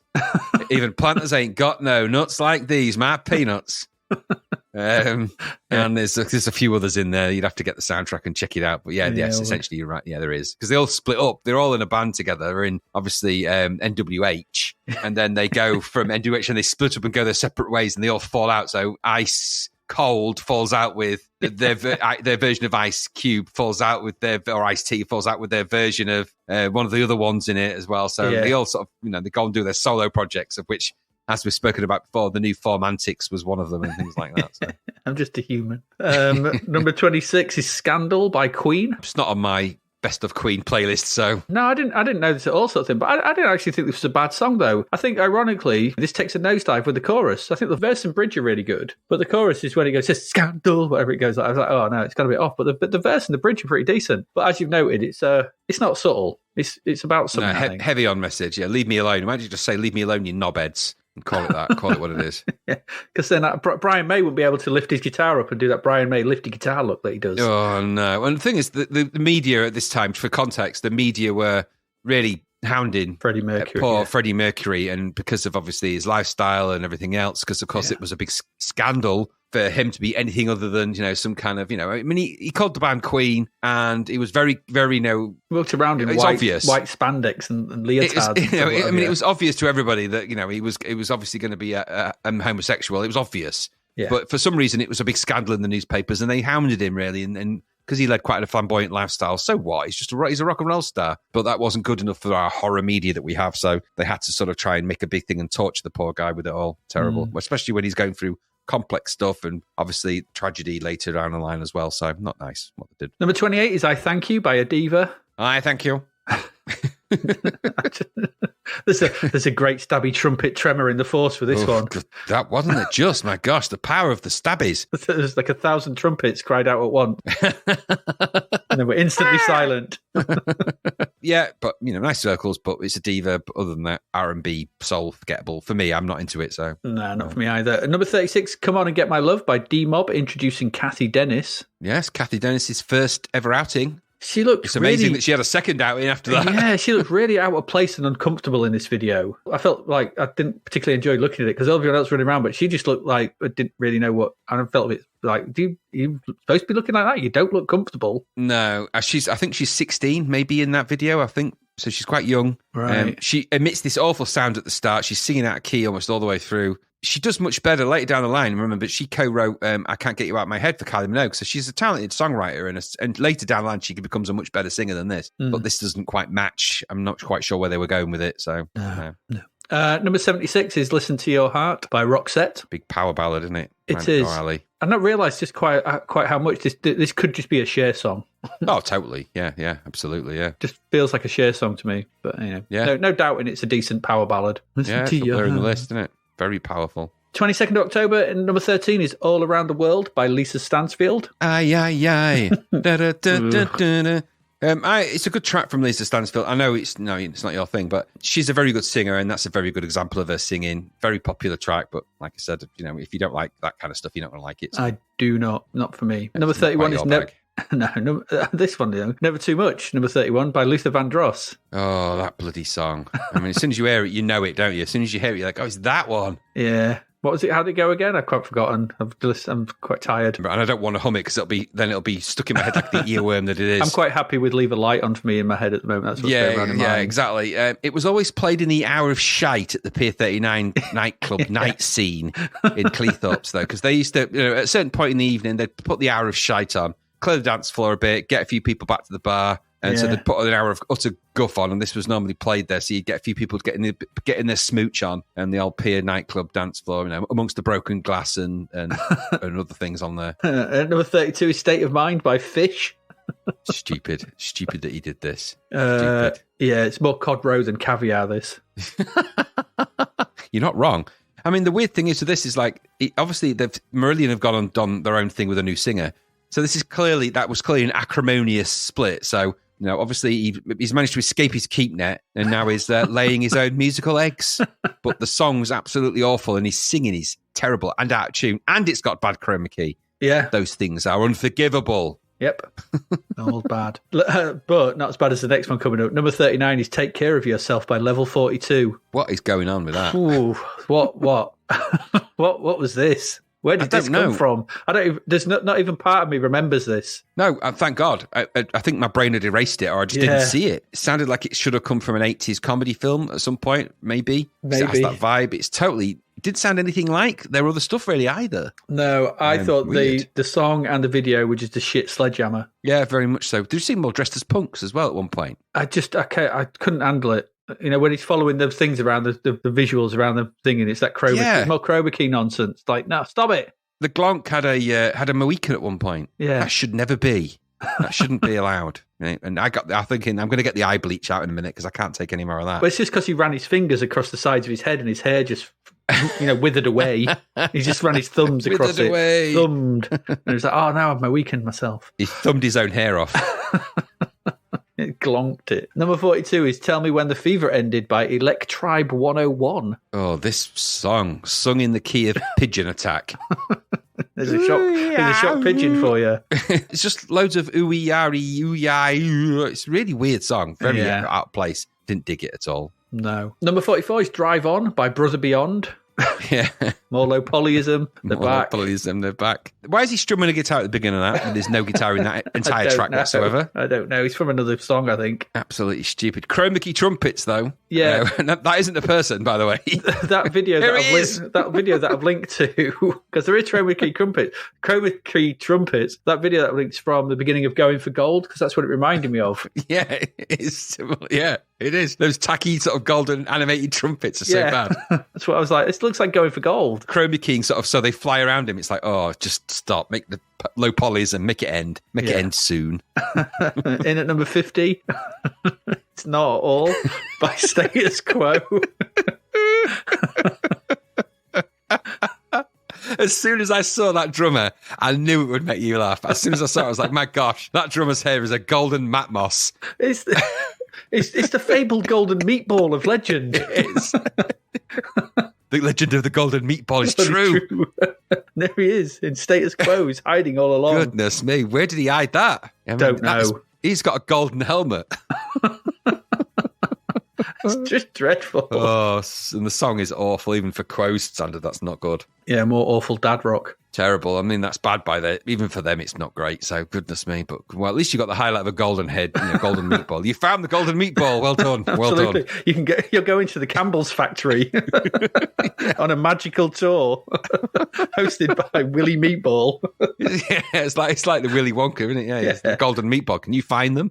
They're out there. There he is. Dad, I found the golden meatball. He's in the Status Quo video for Not All. We're off to the factory, lad. Absolutely. All the meatballs you can carry in your pockets. Just put some meatball on the desk at the end. Can you imagine when you come in, it's like, right, come in, everyone, come in. What's the prize? You can leave here with as many meatballs as you can carry. But they're covered in gravy. Yeah, they are. Yeah, there they are. True. Yeah. I hope your trousers are waterproof. You can get more in your pockets. Shove them in. Get them in there. Yeah. Don't sit down. Oh, yeah, that's just half gravy in there. You can squish that out. You want matter, not liquid. Oh, the legend of the golden meatball. Yeah, Charlie and the Meatball Factory. I like it. That's the book Roald Dahl should have made. It should have been, with Willie Campbell. And at number 52, You've Got It by Simply Red. They haven't. They've got nothing. Oh, this song. Yeah. So trite. It's so trite. And he sings into a shower head, and I don't like that. I know it's that. It's supposed to be a microphone. It's simply dreadful, as I put, well, I'm sure we've done that pun before. Simply, we have, but it's still valid. It still works. Simply dread. Simply dread the bread. Yeah. Oh. Okay, let's get on. 29th of October. And at number 17 is Never Too Late by Kylie Minogue. Crap song. Hate it. Yeah, it's no good. And a weird video as well where she's on stage in various outfits. Yeah. Dancing. No, not good outfits. And at number 22 is Another Day in Paradise by Phil Collins. Phil Collins owed to the transient community. It's always nice, I like to think, when a multimillionaire sings songs about tramps and how hard life is for them. Yeah, he cares. He's showing how he cares as he walks past them as his millions on his way to the bank. Exactly. As he drives past in his Rolls Royce, he goes, do you know what? Those tramps have a real hard life. Keep going, Jeeves. I'm going to make a song about them. Are you going to give any of the profits there? You're fired. Distribute drum kits to every tramp in London. Well, that's no good for them, is it? Get houses and that. They'll just, where are they going to drum from? It'd be noisy. Number 23 is Grand Piano by Mixmaster. I knew you would hate that from the second it started. Yeah, all right. I didn't. I felt my balls crawl up into my stomach. I thought you might. I also thought that sample they used, really dodgy. It's not good. No, it's not very good at all. It's really not. No, my lord. But at number 31, we had Born to be Sold by Transvision Vamp. Everything about that song is confusing, Adrian. Everything. Yeah. The lyrics make no sense. The video makes no sense. This is the Chewbacca defense made into a song. This does not make sense. I couldn't get my head around what was going on. No, I didn't understand what she was singing about, and it made no sense compared to what I was looking at. Why are they walking around the streets of London? It sounded like a cover as well. I thought, I know that guitar part. It's probably because it sounds like a lot of other ones as well. Probably. They're derivative, aren't they, at this point? Not good. Yeah. In at number 42 is Rhythm Nation by Janet Jackson. More gantries. More gantries, yeah. I like a good gantry in a video. It's a good trend. I'm liking it. Mm-hmm. Good production on that track. Quite amazing, really, actually. Very, very, very funky, very good. Yeah, I mean, this is it. I've been talking about this for a while, but this is the song. This is it. This is that sound and style. This is it. Yeah, Boom. completely. The 1 5-minute video. This video is ace. It's absolutely brilliant, this video. I mean, backlighting done right for once. We've seen so much backlighting done badly, but in here, it's the black and white use. The editing is so good. It's so good in this, the way it's cut together. Yeah, the dancing's ace. The style in this video is just off the chart. So, and it is good. Not normally my cup of tea, these kind of things, but this is a great song. And if you're wondering where this kind of the sort of choreography leads to, just in your mind, cast it across all the boy bands and things that followed, and all the other sort of girl bands that follow, where they have a few people stood in a row doing unified sort of synchronized dancing. Take it even further down the line to diversity and things like that. We've got those, and you've got a lot of the stuff that you see now is this. This is principally where that kind of choreography sort of really obviously hit the mainstream. She's building on the stuff that her brother did with things like Thriller and all that kind of stuff. So it calls from that. But what I like about this, there's something about I really like the sort of the Rhythm Nation kind of aesthetic that's going on with It's just good. Whoever came up with all that styling for her at this point deserved all the money they got, because it just works so bloody well. It's so good. It's like an overall overarching theme, and sort of like, right, we're going to package you. The whole thing is going to be this. And it's top to bottom. Really good stuff. Really good stuff. Yeah, quite agree. Number 44 is Don't Ask Me Why by the Eurythmics. I won't. You're not got to worry with that. But for God's sake, please get Annie Lennox some vitamin D injections. She's a bit pale. Pale? Goodness me. It's weird, because this is what I said about the album. They seem to have looked at Roxette and said, we'll have a bit of that. Yeah, funny you say that, because I thought the same thing when I saw that. I was like, they've got a look, haven't they? Yeah. I mean, it looks like if you could swap them out. Yeah, you could. Same sort of spiky hair and same sort of guy droning in, and yeah, totally get it. And at number 50 is Dr. Feelgood, Motley Crue. Yeah, you'll eye roll before you watch that video, and then you'll watch it and you'll be like, The video's not great, but I do actually really like this song, and it's a great intro to this. I think this song, that this is far above their contemporaries for me. The sort of those it's all right. It's all right. It's really got a good riff to this song as well. I don't know. It's one of those songs that I do like. Not all of them, but I like Dr. Feelgood. Finally, to round off the month for singles, is number 70 is Sacrifice by Elton John. Not my thing, that. Yeah, I just wish there was no sacrifice. Because he kind of honks more than he sings. He kind of, he's a bit honky, isn't he? He's known for his goosing. Well, his mouth is in his nose. It's Mr. McLegg with a leg for an arm and an arm for a leg. But he's got a mouth for a nose and a nose for a mouth. Old mouthy nose face. Yeah, that's him. He can sing 2-part harmonies through his nostrils. It's clever. Yeah, we go. Right, let's whip through the albums. 1st of October at number 7 was Season's End by Marillion. No fish in this cadaver. There's no fish left at the season's end, as they find out normally when they've fished them all away. He's gone. 5th album. They costed themselves as neo-progressive rock. All right. What's that mean? Okay. It doesn't mean anything. No, it doesn't, does it? Number 11 is Searchlight by Runrig. The album's derivative nonsense. 6th album, sorry, not my thing. Yeah, not my thing either. Number 18 is Candleland by Ian McCulloch. That's his debut solo album after after his departure from the Bunnymen, Echo and the Bunnymen. Your thing? No, I've never been a big Echo and the Bunnymen or Ian McCulloch fan. Never really. I thought you might be. No, I find him a bit meh. And this just sounded like more Echo and the Bunnymen to me, because it's just his voice. It's just, you can't mistake that. No. 8th of October, and at number 1, as we said, was Crossroads from Tracy Chapman. Yeah, we mentioned that before. And number 5 was Hup by the Wonder Stuff. It's quite high for them. Yeah. Dogs on Strings, was it, you said? Yeah, it was the first album. This is not so bad, this album. And this is a better album, I always thought, than the first one. They can afford dog leads now. Yeah, they can, and they've got those glowy collars as well. They really move them from the world. Okay, and belts for their trousers. Exactly. Oh, no. That's third album. That's third album profits. Still string and Hessian. It's sort of string braces. And Hessian underpants, yeah. The rough kind. Itchy. On the inside. So itchy. Number 6 is Oh Mercy by Bob Dylan. 26th album. Bob Dylan. Stop. Yeah, that's a lot. No one's of got albums, that many albums in him. No, he's got quite a few. So apparently it's hailed as a critical triumph. I'm not sure why. I've never really followed Dylan, so I don't know what that means. I don't know. It's hailed as a triumph for Dylan, and he got to number 30. It's like, number That's 30? probably good for Dylan. Probably. Better than Zebedee's. In at number 15 is Here Today, Tomorrow, Next Week by the Sugar Cubes. I wish they weren't. Yeah, exactly. Yeah, I don't like them, so this means nothing to me. No. At number 16 is Yar Live by Yomi El Yar. Hence, like you said, the Oxygen release. Yeah. Good. Jar Live's always worth watching. Yeah, I mean, you're always going to get the crowd pleasers, aren't you? Like Waiting for Cousteau. Yeah, and maybe not that one. Maybe Rendezvous, I'm thinking. And Blip, blip. Blip, blip. yeah. Oh, no, he's doing wait. Can you imagine? He went to see Jar and he's waiting because he's like, it's 45 minutes long. Oh, it's the size of an album. What are we doing? Is he playing an instrument, or is he hitting something with a? Is he in a frying pan with a wooden spoon? Bloop, bloop. No, he's Cousteau. Why are we waiting for him? This is rubbish. Get Cousteau off. That would be the worst, wouldn't it? You go, play Oxygen. No. He should have called it Waiting for Custard, though. If it had been Waiting for Custard, I'd have got behind that a bit more, I think, because custard's nice.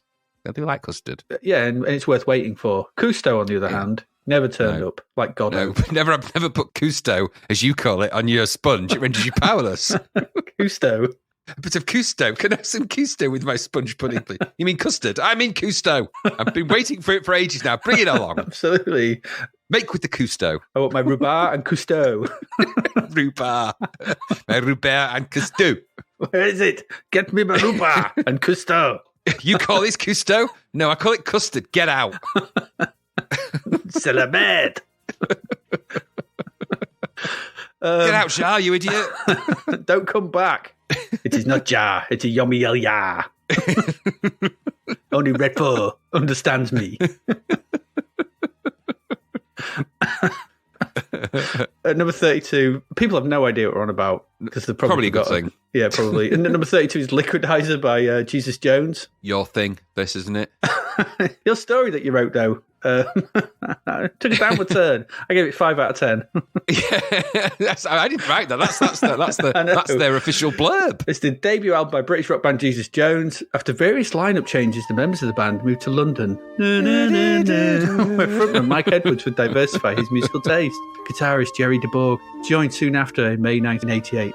Edwards acquired a sampler which would further his songwriting. With the addition of keyboardist Ian Baker, the band signed to EMI Imprint Food Records by the end of the year. Initially enthusiastic about working with producer David Motion, recording sessions with him were fruitless. Craig Leon then produced Liquidizer in mid-1989, helping to give the album its signature tone, though the members would later be disappointed by the mixing. 5 out of 10. To be fair, if you hire a Borg to play guitar, you get what you pay for right there. Yeah. I will assimilate all your songs. Just can you stop saying that and just help us out with this? Because they play some power chords. I don't want to go through all this and be disappointed by the mixing at the end of it. Right, so get on with it. I have mixed it to be exactly flat. I am Jerry Borg, otherwise known as 5 of 6, whatever they call 5 out themselves. of 10. I am 5 yeah, out of it's 10. his name. Yeah, he is 5 of 10. 15th of October, in at number 1, as we said, was Enjoy Yourself by Kylie Minogue. Rubbish. Saw Guff. At number 6 is Results by Liza Minnelli. 9th album by her, produced by the Pet Shop Boys. Yeah, that's weird. But it is a weird album. Number 11 is Automatic by the Jesus and Mary Chain. Not my thing. No, there's only 2 of them with a drum machine, whatever. Number 12 is Hats by Blue Nile. Weird Scottish band that I'd never heard of. No, I've never heard of these either. But it was the band's most successful album, reaching number 12 on the UK album charts and spawned 3 singles. Downside Lights, Headlights on the Parade, and Saturday Night. Never heard of them. Nope. Porcelain at number 13 by Julia Fordham.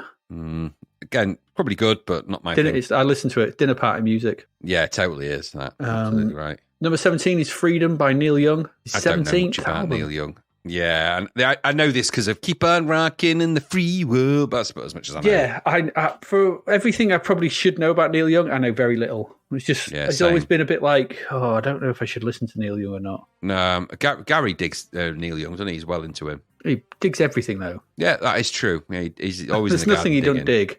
True. But I remember him playing me the Neil Young album way back in the day. I remember him putting that on when we were at his halls of residence when he was at university, wherever the hell he went to university. He went to London, didn't he? London, yeah. So I remember him putting that on and going, no, this is quite a catchy song. Hating all the others, though. Yeah. Number 35 is Coming In for the Kill by Climby Fisher. Climbers are back. Yeah, it's quite a bleak title, that, isn't it? It is quite dark for a Climby Fisher, isn't it? Yeah. It's the dwarf. The dwarf no one wanted is back. The Dwarf No One Wanted is a children's book that he wrote, surely. Climby, I'm Climby. bog off. Number 42 is The Iceberg, Freedom of Speech by Ice-T. Yeah, lots of anger and and a really, it's controversial immediately. let's say no more. Dark. 22nd of October, straight to number 1 was Wild by Erasure. Yep. Which we spoke about. Number 2, The Sensual World by Kate Bush. You like Kate Bush? You like Probably Kate like Bush. that. Yeah. Number 4 is The Time by Bros. Destroy them. Fly, my pretties. Yeah. Cool.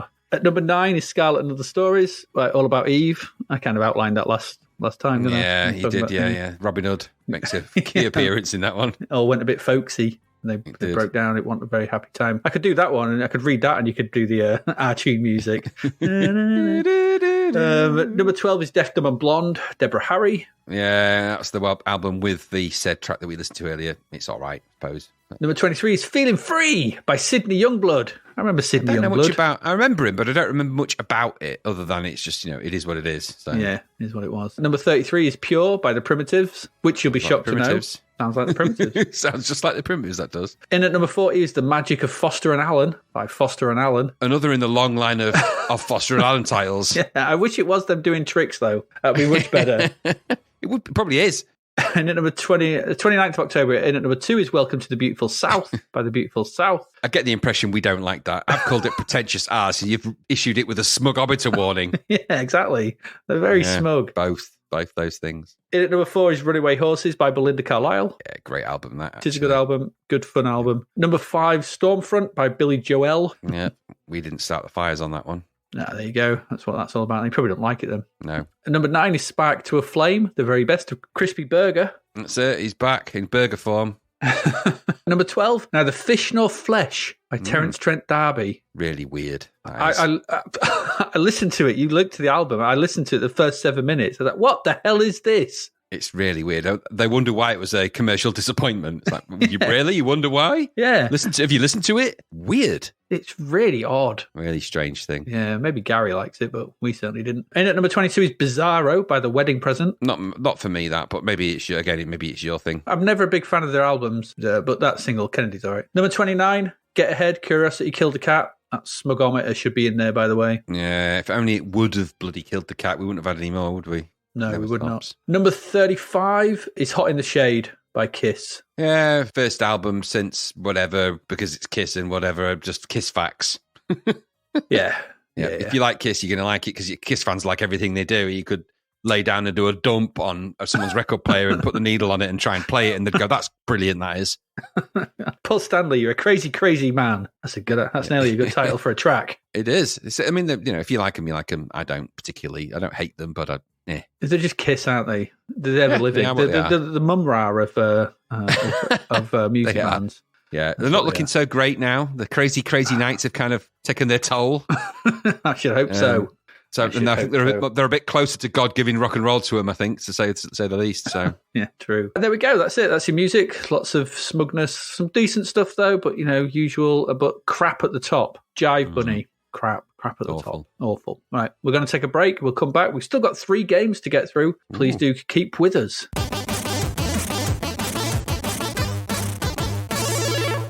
And we're back. We've still got 3 more games to get through. Let's get to them straight away. The first up, Graham, is Shinobi. Shinobi. Full price, £9.99. This came from Virgin. It's the C64 port of the arcade Shinobi. Like I said, full price, $9.99. It got 86%. Ooh la la. 86%. And for that, you get the game, the bosses, the shuriken, the whole damn thing. So the original game from Sega, it spawned loads of sequels and spin-offs. There's loads of Shinobi stuff. Tons of them. I'm not going to go through them all, but this is the original. This is the port of the original game that was released in 1987. It was a bit of a smash, this, when it was released. In Japan, Game Machine listed Shinobi in its December 15th, 1987 issue as the most successful table arcade unit of the month. Yay! We like it when it's the most. In the United States, Shinobi became a blockbuster hit. It became America's highest grossing arcade conversion kit of 1988. And again, one of America's top 5 highest grossing conversion kits of 1989. Cool, blimey, governor. This was a whopper. This is a big game. And I remember playing this. I remember playing this in the arcade. Here for the duty on converting the C64 version, we have Simon Pick on coding duties. Good choice. Yeah, he did Nemesis and Micro Rhythm, among others. The graphics and title screen are by Ned Langman, and the sounds are courtesy of Tony Williams. There we go. For full disclosure, I played a cracked cart version of this, made things a little less onerous on the loading side of things. So just Fair play. I don't know what they're like, but you can get a cracked version of this, and it's on cart. So if you're going to play it, go get that. When the game starts, we get a cool ninja looking at us. It does. And he's got a ninja symbol floating around. It lands up on his forehead. Kind of cool. And this is like straight from the arcade. So it's straight from the arcade. There's a sort of ninja in that, and this sort of Japanese symbol going around, I think, which means Shinobi probably. And it sort of lands on his forehead. And essentially, aside from the ninja in the arcade is giving a bit of side eye, and he's looking to the side, going, who. That didn't happen on this. And you get the word Shinobi appearing over the symbol. But apart from that, this is pretty much just like the arcade version. So it's a really nice intro, and just like the arcade version. Even the music here, I thought, was a very, very good version of the arcade game music. It's got that same high-pitched tune and bass twangs, which we kind of get. And it doesn't sound, we've said this before about a couple of tunes we've heard for arcade conversion, it doesn't sound like a C64 tune. And I thought it captured that Sega sound pretty well. I don't know what you thought, but I thought it kind of didn't feel like a typical C64 tune, because it's not, it's coming from the arcade, and I thought it's done a pretty good job of capturing that. Anyway, once we're past that, we're on to the game. There is a story of sorts. I'm not going to go through it. It's very stupid, and you play the ninja, you play Joe Musashi, and you're basically rescuing kids who have been stolen by some evil dudes, and you got to go across the city in various stages and various locales and stuff and just rescue children. That's basically what the story is. It's enough for the arcade, and you don't need much else. So the title screen, basically that's kind of the loading screen, that ninja and the music. So once we're past that, the title screen, this is quite nice. It's got a series of clips from the game. Again, it's just like the arcade. So we've got the sort of interstitial bit, we've got some levels sort of playing around, and it looks quite nice. It's good.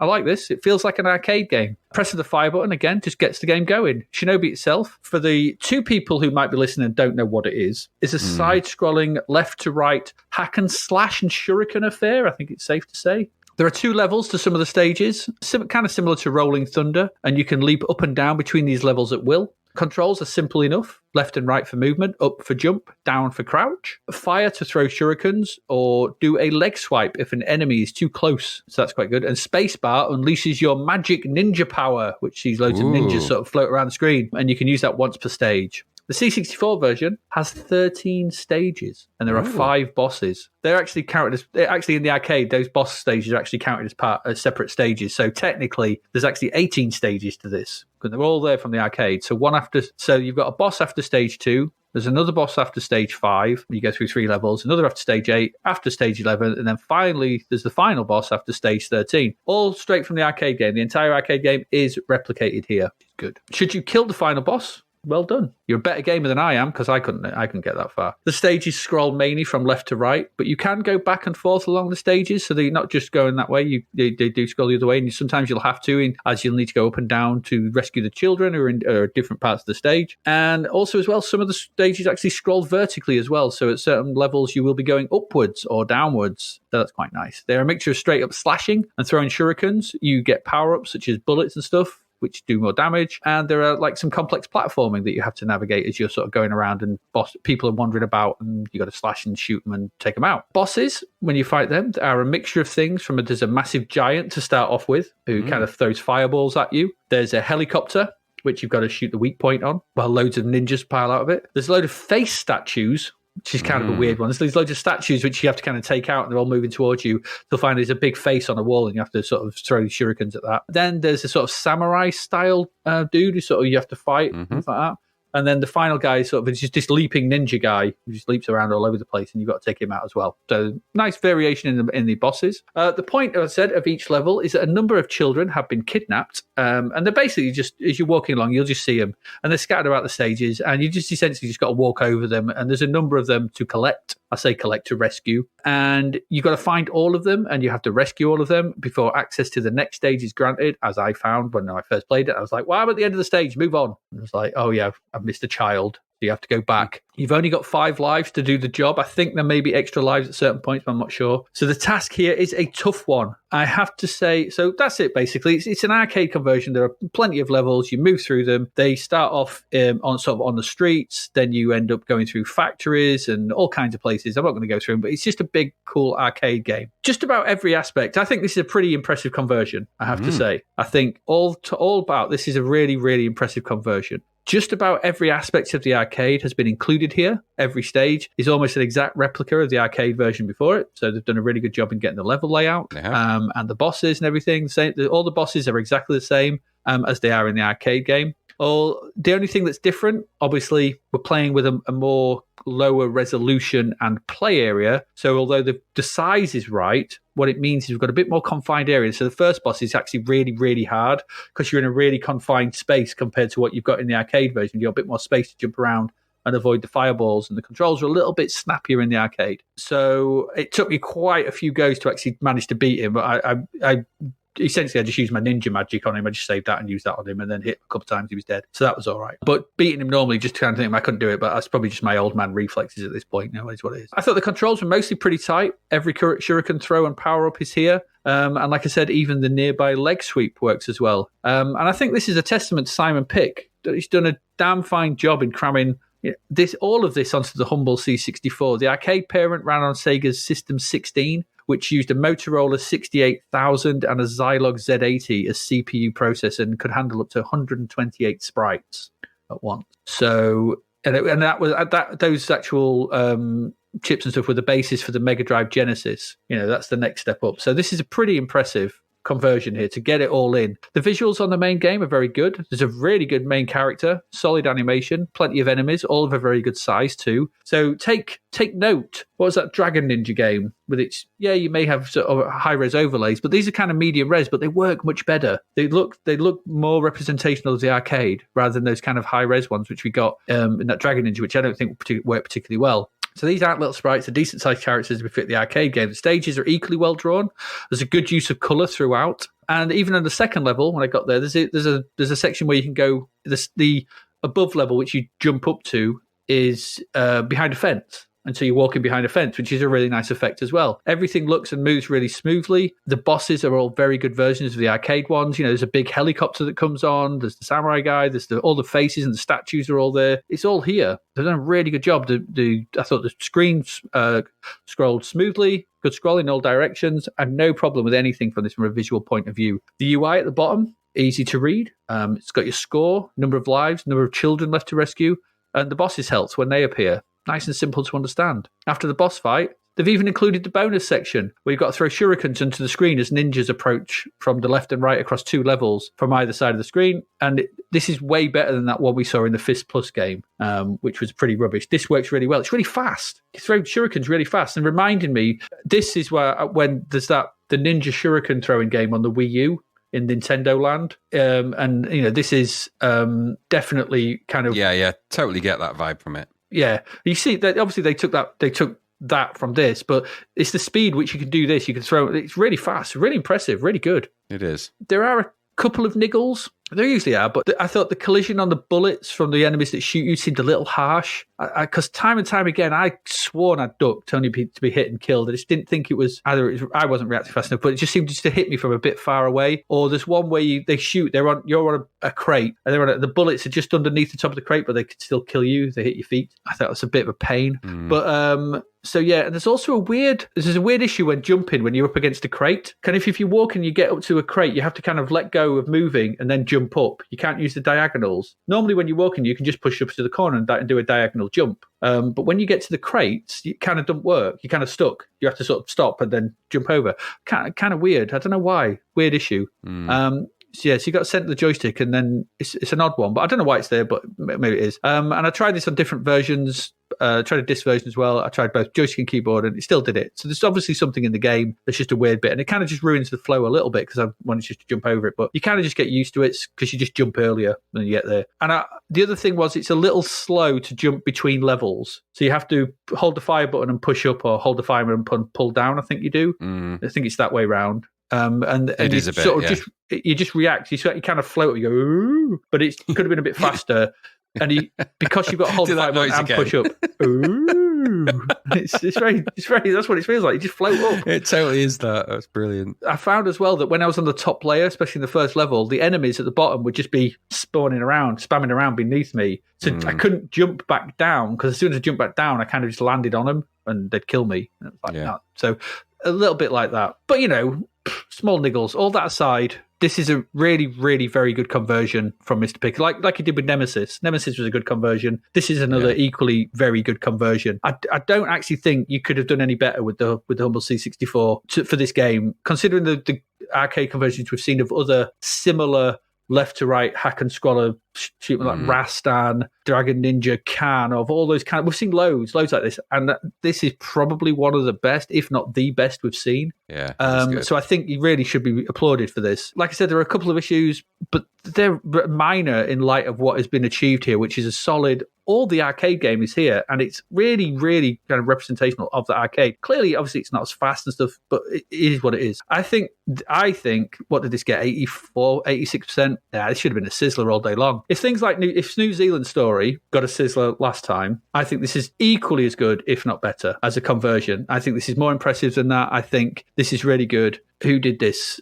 From Virgin. I can only assume that Virgin didn't come loaded with money to the Zap offices for the Mega Ocean episode we had last week, but I don't know. I thought this should have been a sizzler. Solid stuff. This really good conversion. Really enjoyed it. Enjoyed my time playing it. What about you? Yeah, same. It looks the part, doesn't it? That nice loader with the ninja face and the sort of Shinobi. It had an arcade vibe to that as well. Yep. I played the kart version as well, so I made good on the loading times. I needed it after the slowing of that stupid basketball game. Yeah, Ringler! I'd already waited 10 Ringlers to get to this point. It's all good. The loading sort of happens. It's all interesting. Maybe the game itself is a tad quiet. Maybe the actual in-game a little bit, so if there's a criticism to throw at it. But it plays like Shinobi. It looks like Shinobi. He looks like a ninja. It's kind of a ninja version of Green Beret in some ways, isn't it? A little bit as well. Yes, and some of those that's probably levels. why I like it. Yeah, I thought it. But there's nothing wrong with that. That's that's not a bad thing. What I like about this is what we've seen with a couple of the other recent arcade conversions. It's all there, and it's a good approximation of the arcade. It's not going to be arcade perfect because it's not arcade perfect hardware, but the graphics look pretty good. He controls really well. The sluggishness is odd because the jumping up and down the layers is a bit sluggish in that way, but the movement of the ninja itself, when you need to duck bullets and things, is super fast. So yeah, it's you have to take the rough with the smooth a little bit, but he looks the part. I thought the controls were okay apart from that one little thing, but I got used to that. But you can duck and get around and maneuver your way around. It is tough, like you'd expect it to be, but the turnaround if you die to starting again is fast, so you can just keep getting at it. So it doesn't delay things like Green Beret didn't. You're not waiting for long sequences. You sort of almost straight back into it and away you go again, which is kind of the arcade mentality of it, really. And then you've got the throw-in star section and stuff in there as well. It's got all of that kind of a track mode vibe going on. A very competent conversion of the arcade. A good C64 effort. And I actually really enjoyed playing it.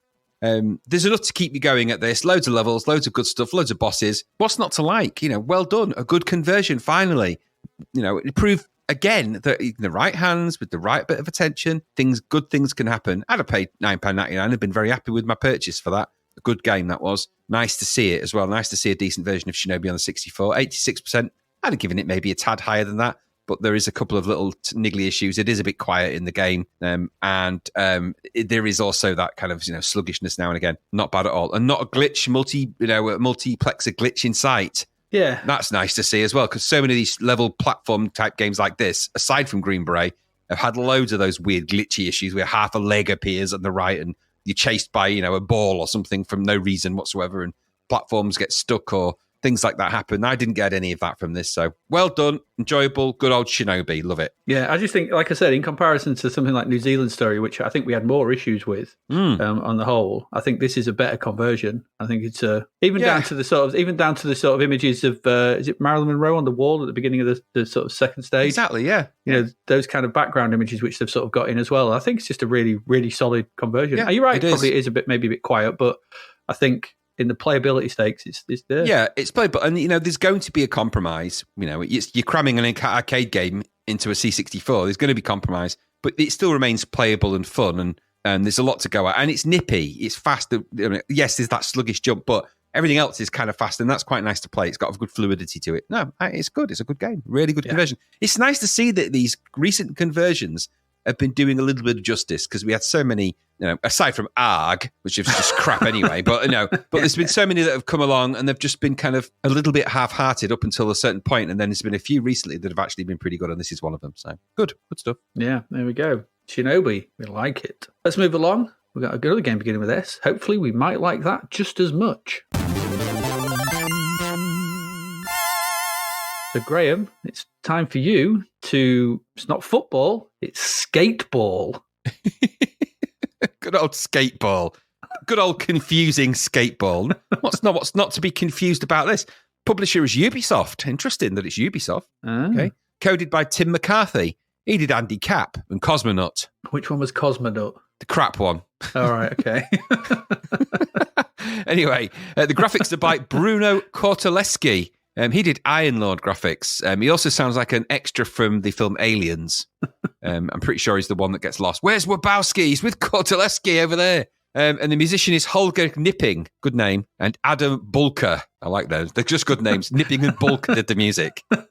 Oh, good that. Now, the packaging material for this is a bit weird. Yeah. And there is probably a blurb for this. I'm not going to go into that. It's a futuristic sports game, a la the future. And the objective is to score goals against your opposing players. It's a kind of a 2-on-2 game. It's a bit weird, this. So it's another futuristic sport game, clearly thumbing the pages of the Speedball handbook a little here, but kind of missing the point in almost every way that you can. It's a really odd fusion. What's weird about this is the way it's described in the packaging material. It says as their objective, for example, at the bully-off, also known as the face-off, the ball is placed in the middle of the pitch between the two strikers. Now, in the blurb that's in the Moby games, it's almost implying that this is an ice skating rink and that they're hockey players. Anyway, your objective is to score points by getting the ball into the goal. So it's a ball-in-goal game. Good old ball-in-goal. We had a few of them for a while. Ball-in-goal. Each time one of the teams scores 5 goals, you both advance to the next level. At every 5th level, each team gets an extra substitute. The extra substitutes are represented by helmets in the black rectangle at the back of the field.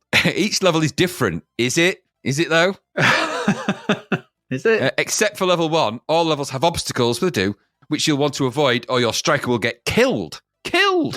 That's a bit harsh. Or items that you'll want to bump into. And then this sort of... So it's a 1 or 2 player game, a 2-on-2 future football, ice hockey. It's weird because in the other blurb, it says that you've got 2 players. It's played on ice skating with hockey sticks. And yet they don't hold hockey sticks. And it doesn't look like a puck. So I don't quite know where they've gone with that for Moby games, but whatever. Maybe it's played on ice. It looks like it because the background is all blue. And so maybe they're sort of skating. And the way it controls is quite skiddy and floaty when you control your play, which you do with the joystick. So the idea of the game then, you've got to bez around, controlling your player, with the joystick, grabbing the ball thing and scoring past goalie opponent person on a 2-on-2 type. So there's the goalie and then you've got your striker. Mm. So after the weird selection options process, which is, keeps saying so confusing. Press the red button. Which one? Which ones choose? Is it red or green? Why is there all these little options and in UI that you can click on and they don't do anything? It's stupid. Anyway, so eventually you'll get to sort of try and start the thing off. So after you've gone through that and you've selected 1 or 2 player, which is a confusing mass of things, eventually you'll start the game. The main window is a kind of, I think it's an ice rink. I don't know. It has markings like a 5-a-side football arena, though, really. And at the bottom of the screen in a row, it's like a row of splodgy faces. I mean, they're kind of human, sort of human, maybe. I don't know quite. They've got really grumpy expressions, though. I do know that. No one knows. And in the middle of that, there's some kind of UI graph thing. It's like a map. I don't know really what that's for, but it's there. Weird. Anyway, you essentially skid around trying to grab the ball off the opponent and throw it into the goal, which you can do and to get it off them, you can just sort of slam around them, or you do this weird knee jump where he sort of does a double knee jump. It's really odd. And then if you get through that level, the next one's got obstacles in which you've got to sort of not hit. Otherwise, you die. I don't know. It's just, and you can also die if you do sort of hit them in the wrong way,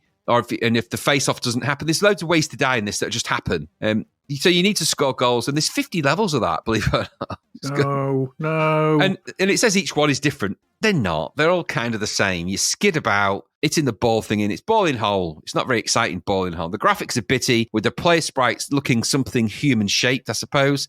The scrolling left and right, such as it is okay for what's there.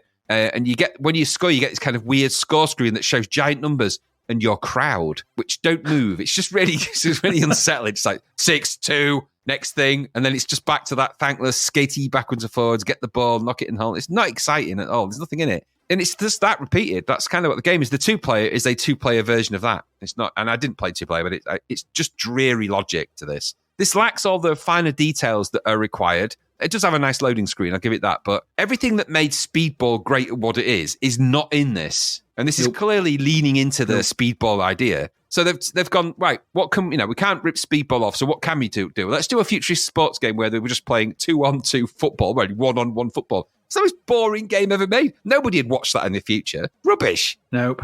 And why would anyone buy this at full price when you could just buy speedball anyway, which is way better than this in every way, and a much better futuristic sports game in every way that it could be? Sound, maybe it's okay, I guess, for what there is. Nothing terrible there, but nothing really rememberable. But this is just a dull attempt at making a speedball type game with no passion behind it, no razzmatazz, no thrills. This is a no frills speedball. This is Aldi speedball. That's just why it's called skateball. Yeah, it's just not very good. If it's meant to be like rollerball, which was kind of the way the graphic that the loading graphic is very rollerball, the film rollerball. But this is, if it's rollerball, there's more players in rollerball. So that it's a NAS speedball ripoff, and it's not very good, and it's full price, which makes it very expensive speedball ripoff. Go and buy speedball if you were thinking about doing that at this time, or play speedball, and don't bother with this one. 45% is high for this. I'm saying it's half good. It's not. This should, if it was $1.99, I'll maybe give it a bit more of a pass and say, okay, it's $1.99, so you're not going to cry yourself to sleep over it. But if you shelled out a tenner for this, and you go around to your mate's house, clutching your lovely copy of Skateball, and he goes, should we play Skateball? And go, no, we'll play Speedball instead. You'd be like, oh, why did I buy that stupid piece of shit? I hate myself and I hate my life. And you'd need to rethink your options, wouldn't you? So I thought it was rubbish. It's a rubbish rip-off of a better game and not produced by anyone. It surprised me Ubisoft had anything to do with it. So, nah. Do you like it? No. Weirdly, when this gets re-released, it gets renamed to Skate Wars. Even worse. This is the budget version. It's come out next year. Right. I think it's the first thing I've written. It's ugly. It's ugly and horrible. Ugly and cheap. And Speedball exists. So what the hell is Steven doing? Who thought this was a good idea? Chunky, messy sprites skate around a bland arena kicking a ball. No. No one wants football on skates. Nobody asked for it. Don't. Nobody wants it. There's a reason why that doesn't exist. Even rollerball was like, we're on skates, but we're not going to imagine rollerball. There's James Caan skating around booting a steel ball about. It's just stupid. And you can't, I don't know if you can find it, you can't even kick the ball at an angle. You can only kick it directly left or right, which is ridiculous. And so if you're going at a diagonal angle, sort of aiming for the goal, you kick it, it'll just kick it along the horizontal plane you're on. No, rubbish. This negates any kind of strategy or trying to score or anything, because you can only kick the ball straight at the goal, which is stupid. So I don't know. There's only 2 players on screen, and only one of them is an outfield player. So you can't. Who are you passing to? This is just stupid. I don't know. You just skate about and hit each other and go back and forth. It's boring. I like the radar at the bottom. Thought it was all right. That's about it. Go play Speedball. That's what I've written as well. It's way better than this. Way better. This is bitty, ugly, and annoying to control and play. What a game!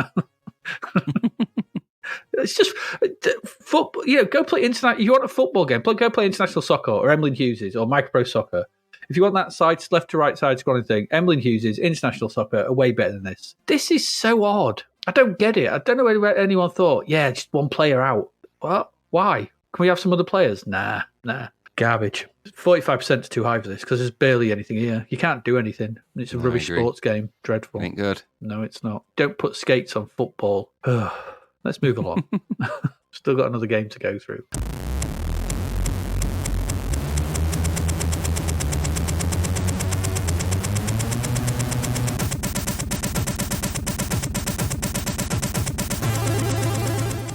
And that game is from Firebird. It's another arcade conversion, Graham. And this time, it's the port of the 1987 Aaargh game, Mr. Heli. Or as it's known in Japan, Mr. Heli no Daiboken. Hey. Or as it was known in North America, Battle Chopper. Battle Chopper. Battle Chopper. I'll get you, Battle Chopper. It's full price, $9.99. You gotta pay for that obscure license, I guess. Ported to the Spectrum, Amstrad, Amiga ST, C64, and even released years later on the Wii U. Weird, huh? This port itself, the C64 port, was handled by Probe Software. It had coding by Mark W.J. Kelly. He did Marauder, which was okay, but he's also going to go on to do Turbo Outrun and Golden Axe. See what they turn out like. He's got visuals by Steve Crow. He works on the same games as Marauder. He worked on Turbo Outrun when they're coming up, but he also did graphics on Savage and Synapse. So it's quite good. And it's got music by Charles Deenan, the Maniacs of Noise, basically. The story here is brief, but it goes like this. Far away on the other side of the universe, a shining green planet is losing its life to the twisted followers of a mad scientist known only as the Muddy. It is your job as part of the Cosmic Heli Patrol to unmask the evil Muddy and restore the balance of nature. Use your trusty joystick to fly Mr. Heli deep into the heart of the planet, firing missiles, bullets, and bombs at the Muddy's followers as you go. You may also use your weapons to destroy groups of bricks and uncover a small fortune in crystals, which you may use to buy the surrounding power-ups. As a note to all this, the crack that I played of this needed each level loading individually from the disc. All the elements were here, and I guess this would have worked on the originals, as you needed a password to access each level after the first one, so I think there was some problems, but you could just load them in. So I played all the levels, so that's fine. So the game starts with a really nice title screen. It's got a boppy piece of music from Mr. Deenan. Whilst at the top of the display, we have a Mr. Heli logo with the titular helicopter. And it cycles through various colours. Very nice. Looks cool. Nice. Looks very nice. Better than that Aaargh logo. That was dreadful. Below this, we have 8 Mr. Heli sprites flying around the credits in an animated display, in a sort of animated sort of loop. And that's quite good. And in the top and bottom border, we have a command to press fire to start. Cool. This is a great start to this. Looks great. And this continues because we get the intro from the arcade when we press fire, and we see Mr. Heli fly back and forth in his spaceship before launching into the Great Yonder and into level 1. Nice. Great stuff. All from the arcade. Like we said with Shinobi, they've gone and done the whole thing again. Amazing stuff. Good stuff. The game has 3 levels or stages, which is the same as the arcade game, and although these are split into smaller chunks, and each one ends with a big boss at the end of the main. So when you get through all of it, you've got a big boss to kill. The game is ultimately a multi-directional scrolling shmup, which sometimes auto-scrolls and sometimes requires you to push that scrolling along. The screen is split, with the UI being 3 characters high at the bottom, and the rest of the screen is filled with the game itself. The UI has your score, your energy, and the amount of money you have, but not your number of lives left. Second time I've seen these on the game. It's a bit weird, a bit of an oversight. You have 5 lives, I think, but... yeah, I think. You control Mr. Heli, who is a cute little chibi-style helicopter, and movement is standard 8-way directional controls, so up, down, left, right, and the diagonals. And whilst flying around, fire will shoot bullets in the direction you are facing, and also it fires a missile directly upwards. In the arcade version, you had 2 buttons, one for each, but here it just fires them both at the same time, so that's quite cool. Bullets don't go all the way across the screen at first sort of thing, but that's exactly like the arcade version. The arcade version, they sort of only go a little sort of distance in front of you. So this is an exact port. They've done exactly the same. You can also land on the ground and walk around on cute little legs. And here you continue shooting left or right, but you fling out bombs that go along the ground, and these blow up stuff. So both of these modes, you will need to use both of these modes as you progress. But you probably will find yourself most of the time you're going to be flying around, but the ground thing, you'll need to use that from time to time. The enemies for this opening stage are mostly other cute-styled helicopters. They don't come in waves. They rather come as individuals, and they aim towards you, and they shoot at you, and they're a pain in the arse. But that's what you got to shoot and destroy and kill. There are different variants. You just shoot everything. Some of them are faster than others. Some of them are sort of go around in little sort of movements patterns, but you just got to dodge around them and shoot them, or try and shoot them with the bomb going upwards, whatever. Just kill everything. As you progress, you'll start blowing up chunks of rock in the level. Some of these will reveal one of 2 things. The first thing they may reveal as crystals. These vary in size, and the bigger the size, the more they're worth. And if you move into these, or if they drop from the ceiling and a bit of rock from the ceiling, and you fly into it before it drops off the bottom screen, they increase your money total in the UI, which slowly counts up. They vary in amount of money from 20 to 40 to 160, 500 to all kinds of prices. But your bigger you are, you want them, and you want to collect them. You're going to need to. Because you'll also be revealing power-up shops, and they will have an icon and a cost on them. So if you have enough money, you reveal all the shops with. Usually you've got to destroy like 4 bits of rock for the shop to be fully there. If you move into it and you have enough money, you'll automatically buy that power-up that's on that shop. Power-ups come in various types, and they are bombs. These add 1 more bomb to either shooting up or drop on the ground. There are homing missiles, which equip up to 3 homing missiles. You've got gun, which adds to the number of bullets you can fire. And the directional that they'll fire in as well. You can get a circle, which lets you pick up a shield. You can also find petrol. This replenishes your energy. And finally, a fish. Fish is back, which destroys all the rocks on screen, revealing all the crystals or shops that may have been hiding. You can't you can't carry them with you. They're just the fish is instantly activated should you fly into them. But all the rest, you can choose to leave or pick us up if you want. You can save your money and go for, if you've worked your way through it, you can pick up the ones that sort of suit your play style. It's completely up to you. As you progress, you'll soon find that the levels are more interesting than the usual fare we come across, as they ask you to, first of all, you're moving from sort of left to right, and it feels quite standard. But then after a little while, you've got to go down. And it starts to auto scroll downwards. So you kind of got to move around and don't get trapped. So if you get trapped by a sort of a level that's a sort of platform that's moving up, or it's a bit of the level, you'll get crushed and you'll die. So you have to sort of be aware of that. So you got to sort of navigate your way down through the passages as you're heading downwards. And then once you get to the bottom of that, you're moving from the right to the left, and midway through this is like a rock storm that you've got to kind of navigate your way through. There's small mazes, there's mid-level bosses to fight and progress past that you've got to sort of blow up and destroy. There's loads of things going on. This is all in the arcade game as well, so they fitted it all here. If you get past that little mini boss, there's a maze to get through, and then you get to the boss at the end of each level. These are big bosses. They take up most of the screen and loads of stuff going on. So there's loads of guns firing, and you just got to blast away and try and kill it. Good. It looks like the arcade game. It's a C64 representation of the 1987 arcade game. It's good. It's standard shooter progression in that you move through the level, kill a boss, and move on to the next level. But it's made more interesting by the way you navigate the game and the way that the levels are sort of laid out. I thought it was quite interesting and well played to play through. The visuals in this are really well done throughout. There's great use of color and shading on all the sprites. There's nice. They've got loads of little character in the sprites. There's a really good job on the sprites. There's nice character background visuals as well, with none of that sort of horrible, sort of clumpy stuff we saw in things like Menace, with the blocks around them and stuff. It's really nice, really well done.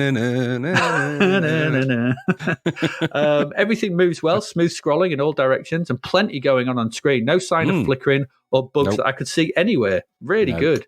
The sound effects are well implemented, and you can swap between those or the music at any time by pressing the M key. So it's up to you whether you listen to that or anything. The music is a rendition of the arcade game, and it lends the whole game a bit of a jaunty air, I thought. It's a bit of a jaunty bit of music. It's nice. Yeah. But it goes with the kind of chibi, cute style visuals. It works. It's that. So that's quite nice. So I like all that. The only thing that feels out of place is the background, because in the arcade, the background's blue, like a blue sky, and here it's black. And it gives it a bit more of a... With stars. It's got dots, star dots. It's got stars. So I understand why they do that, because it allows them to do black on the character graphics for shading and stuff. Yes. Yeah. So I understand why they've done that, and it just makes the game. We've seen it in other games as well, like Rastan and stuff like that.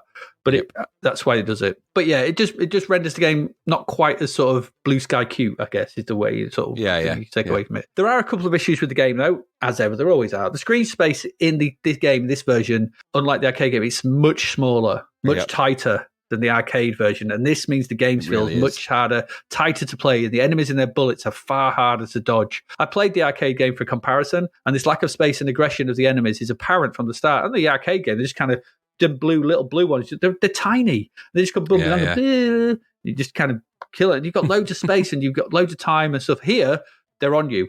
They're on you and they're after you. Yeah. It's quite tricky. And sometimes I found it was a bit unfair and seemed impossible to dodge around everything that was coming at you. And because the way you shoot and fire and the sort of rapidity that you can do it, there's also the issue that there's a bomb. I found, there's a bomb power up right at the start, but it's quite often not enough crystal power to get enough to collect it. Yeah, you never get it. I don't know how you get that. Yeah, I've done it once. Once they've given me enough for thingy. I collected everything, and there's those little rocks next to it. But every other time, I collected everything, but still didn't get enough.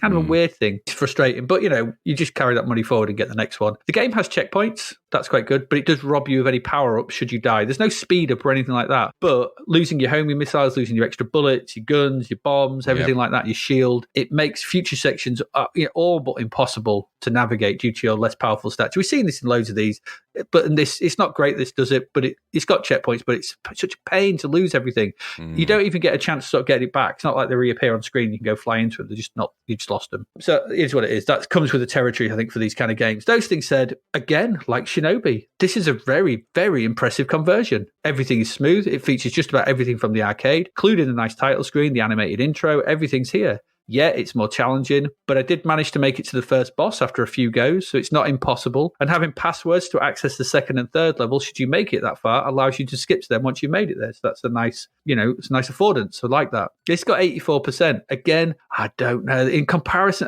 I just go back to New Zealand Story, and this is better. It's a better conversion. It's a better game. It should have ranked higher. It's a sizzler for me. Like Shinobi, this is another sizzler. It's a very good game in its own right, and it's a cracking conversion above that. Looking at all the other versions, this is the best version as well. This is the best version of the one. If you're going to play a home conversion of Mr. Heli, apart from obviously the one on the Wii U, which you probably can't get anymore because the Wii U eShop is gone. then this is the version to play. It's better than the 16-bit attempts where have really, really chunky helicopters, even less screen to move around in. And the Amstrad and Spectrum version it's not worth mentioning. The level, the variety of level design, the competency of the conversion. Yeah, this is a sizzler all day long. But like I said, with Virgin didn't turn up with a big we'll sponsor your magazine, a wheelbarrow of cash. Yeah, like, wasn't sponsored by Firebird, like which issue 53 was brought to you by Ocean. So it's what it is. These two games we've looked at, these two arcade games, they're both better conversions than New Zealand Story, and both deserve better. So take from that what you will. I thought this was really good. Never really played it before, heard of it, but never played it. Glad I did. I'm glad I played the arcade version. Really good shooter, this. Really interesting and cute and different. And I really liked it. What about you? Yeah. I mean, the loading on the demo crack that we had, the loading link was a bit of a pain because you had to load each one separately. But, it's worth the load. Really nice graphics and styling. I love the pixel art. Now, I'm a sucker for a good pixel art, me. Yeah. I really like things like Metal Slug because I like that. I like pixel painted, but done well. And they're done really well here. Some of the best sprites I've seen on the C64 in a long while. Really nicely done. Really good versions of the arcade. On the big side, like you say, in the kind of tight quarters, but, still great. Really well put together. It all seemed to function exactly as it should. The scrolling was really nice and subtle for that kind of sort of belt scrolling type shooter idea where it's but it's multi-directional. That was really nice, and it was really nicely done. Again, it all felt and played like the arcade, a slight tight to quarter version of the arcade, but it still played like that. And the sounds are a bit annoying, but you can change between that and the music, so you can, you don't have to sit there getting your ears drilled out by them. And I like the fact that the arcade is in here and it's represented very well. So it's, the arcade's doing things a little bit differently, buying upgrades and finding them buried and things like that. Just a nice little twist on the genre, and it's all here. So aside from the weird loading, which I think is more down to the crack of this than the actual game itself. I think so as well, yeah. This is a really good, competent conversion. Another one. What is going on with these arcade conversions? But another great one. But another one that's been given the bum's rush by Zapped. Again, like you say, why give it 84%? Now, this is a really good conversion. It's a really good little shoot 'em up. Really nice to play. Really good fun. Really cutesy graphics that really do work. Backgrounds look really nice. Yes, it's missing that blue in the background, but you know what? Like you said, there's a payoff on this for it being on a C64, and there's one of them. But everything else is kind of there, kind of fun, very responsive to the joystick as well. So it's not like, you can't sort of get out of situations. You could be quite nimble in this. There's a lot to like here. So I thought it was really good. And it wasn't one I'd ever played before. So completely new territory for me. Really enjoyable. Some of the best sprites I've seen designed on the 64 for this kind of thing in a long while. Really good stuff. Just given a bit of a shit end of the stick from our friends at Zapped, but that just seems to be the way. Like you say, that if you want the extra 10%, well, you better cough up a brown envelope and put some notes in it. Yeah. Sponsor an issue, and you get all the sizzlers you want. Exactly. Yeah, you can. Exactly. And it's got an unusual sort of publishing tree to this, isn't it? With there being Firebird and Virgin and things like that. I'm not quite sure of how the roots of and all of that work, but whatever. It's a really good little game, that. And a nice one to finish on as well. No, I liked Mr. Heli. I like this, and I like Shinobi a lot. They're both they've been really good playable games, amongst many others that aren't as playable, and in some instances not playable at all. So quite good. That good, really good little game, Mr. Heli. Go and play it. My advice. Good. Yeah. So do I would advise you go play that too.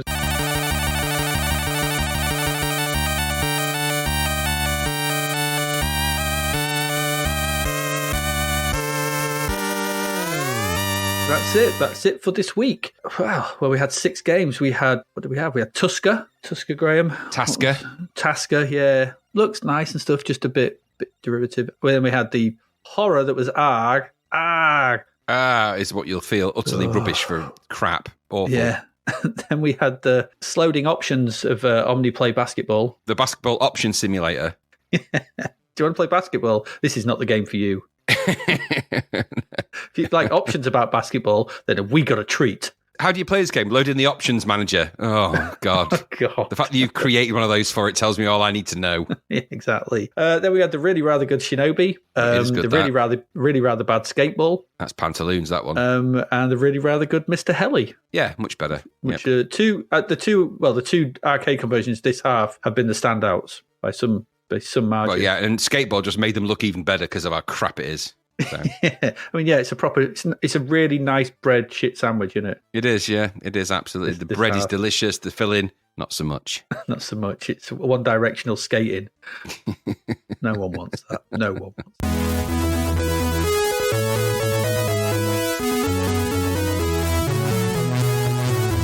What have we got next week? Next week, we have got APB. Yeah, okay, good.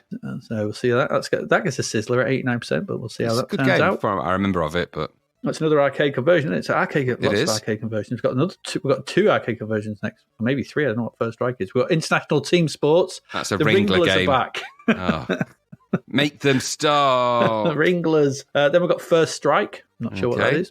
Buffalo Bill's Wild West Rodeo show. Doesn't sound good. Gets 80%. Yeah, it doesn't mean anything, does it? But we'll see. Then we've got the pretty desperate conversion of Zybots. Oh, that's not looking good, that. No. And then finally, we have the second time we've seen them, but we've got another Thunderbirds game. They're coming. Thunderbirds are coming. They are. They are coming. But there we go. That's what's coming next week. If you want to support us, you can do that, obviously. We say this every week. You can go to our Patreon and you can sign up for, I don't know what it is, price of now, probably half a sandwich. It's a price of a sandwich these days, isn't it? Price of a sandwich, yeah. So, price of a sandwich, you can join up. You can get the episodes early and ad free. You can join our Discord and have a chat there. Join in the high score and the weekly challenges and things like that. Ask us questions for the Ask the Podcast. Join in the end of year stuff when we do all that. Anything else we can think of. Yeah, I think there's that. Or you can buy us a coffee at ko-fi.com/Zapped to the Past. Or mention us on Twitter or anything like that. Or just give us a shout out if you're doing whatever you're doing. If you want to give us a shout out on something, that's always cool. Remember, we play these games, so you don't have to. And it's like, sometimes we do have to play them. Absolutely. And don't forget, of course, that if you want to buy any of our wonderful T-shirts or mugs or any of the other things, you can go to our amazing little merch shop with all sorts of little things on there that we've, quirky things that we like to produce. There's no obligation. They're just there because, we think sometimes it's funny to have a mug with Lord Humongous' face on it. So you can go and get the Lord Humongous. See what I did there? Go to zaptothepast.shop for that, or the Mr. Miyagi mug, the Mr. Miyagi tea mug, Mr. Mugagi. Mr. Mugagi, there you go. But go to zaptothepast.shop and go and have a look and see if there's anything that tickles your Christmas fancy. There might be, There might be. There could be. Who knows? Who dares to dream? And that's it, I think. Yeah, so we'll be back next week. What, you got anything else you want to add, Graham? No, I'm not wanting particularly to play any more Ed Ringler games, but if this is the last one, fine, okay, I'll do it. The last one for a year. This is called taking one for the team, I think, literally. I'll tell you what, whenever the horse racing one comes up, I'll do that one. I'll say now. I don't mind. But if we ever get Lee Enfield 2, then that one's all yours. You know what? The option's going to be like in that horse racing one. Choose the type of move. Can you imagine the type of bet? What kind of bet do you want? Do you want each way, forward way, down way, bar way to bet? What kind of shoes do you want to put on the horse? How much whip do you want to use? Yes, leather saddle, pleather. No, what are you going to choose? Suede. How heavy do you want the jockey to be? Where's he going to be from? What's his jockey colours? God's sake, I can imagine it now. Oh, good old Ringler. That's why it takes a year for him to do. How does he make them all so quick? This is 3 Ringler games in quick succession. I don't know. I mean, I imagine his life is a complicated series of options. Best. Can you imagine on his wedding day when he's walks down the aisle? Do you take this person to be your lawful married? Do you take them in for sickness and health? Till death do you do part? And it'd just be the vows would be like 10 minutes of options. I'd like that much of this much of that. Exactly, yeah. Rubbish. Goodness me. Imagine good that. Old, wow. Good old Ringler. Right, there we go. On that note then, I think we'll end. So, as ever, I have been Adrian Mills. And I have been Graham Raddings. And you have been listening to the Ed Ringler option show. Choose option A to keep listening, or B, which we are doing, to end this podcast. See you next week. Thank you for listening to the Zapped to the Past podcast. We hope you enjoyed our deep dive into the world of Commodore 64 games, as well as the music, films and TV from around the 1980s, driven, of course, by the issue of Zap 64 magazine published at that time. We will return with a whole new batch of games and stuff to talk about next week. Until then, if you want to listen to or download previous episodes of Zapped to the Past, and why wouldn't you, they can all be found on our website at zappedtothepast.com, as well as being available on Podbean, Apple Podcasts, Google Podcasts, Spotify, Deezer, Audible, Player FM, and, well, pretty much anywhere where we can upload them. By the way, we do always love to hear from our amazing listeners, so if you'd like to contact us about anything in the podcast or beyond, you can do so by emailing us at zappedtothepast@gmail.com. We're also active on Twitter under @ZapTother, as well as Facebook, Instagram, and most social media platforms. Just search for Zapped to the Past and you'll find us. Oh, and if you like the podcast and what we're doing, please do like, share, review, rate us. It really helps. Something, apparently. The Zapped to the Past podcast is written and produced by Adrian Mills and Graham Raddings and recorded at FlakyBits 2.0 Studio. All opinions expressed are those of the writers, and while we indeed love Zap64 magazine, the Zapped to the Past podcast is not affiliated with it in any way. Stay safe, see you next time, and remember, we play these games so you don't have to.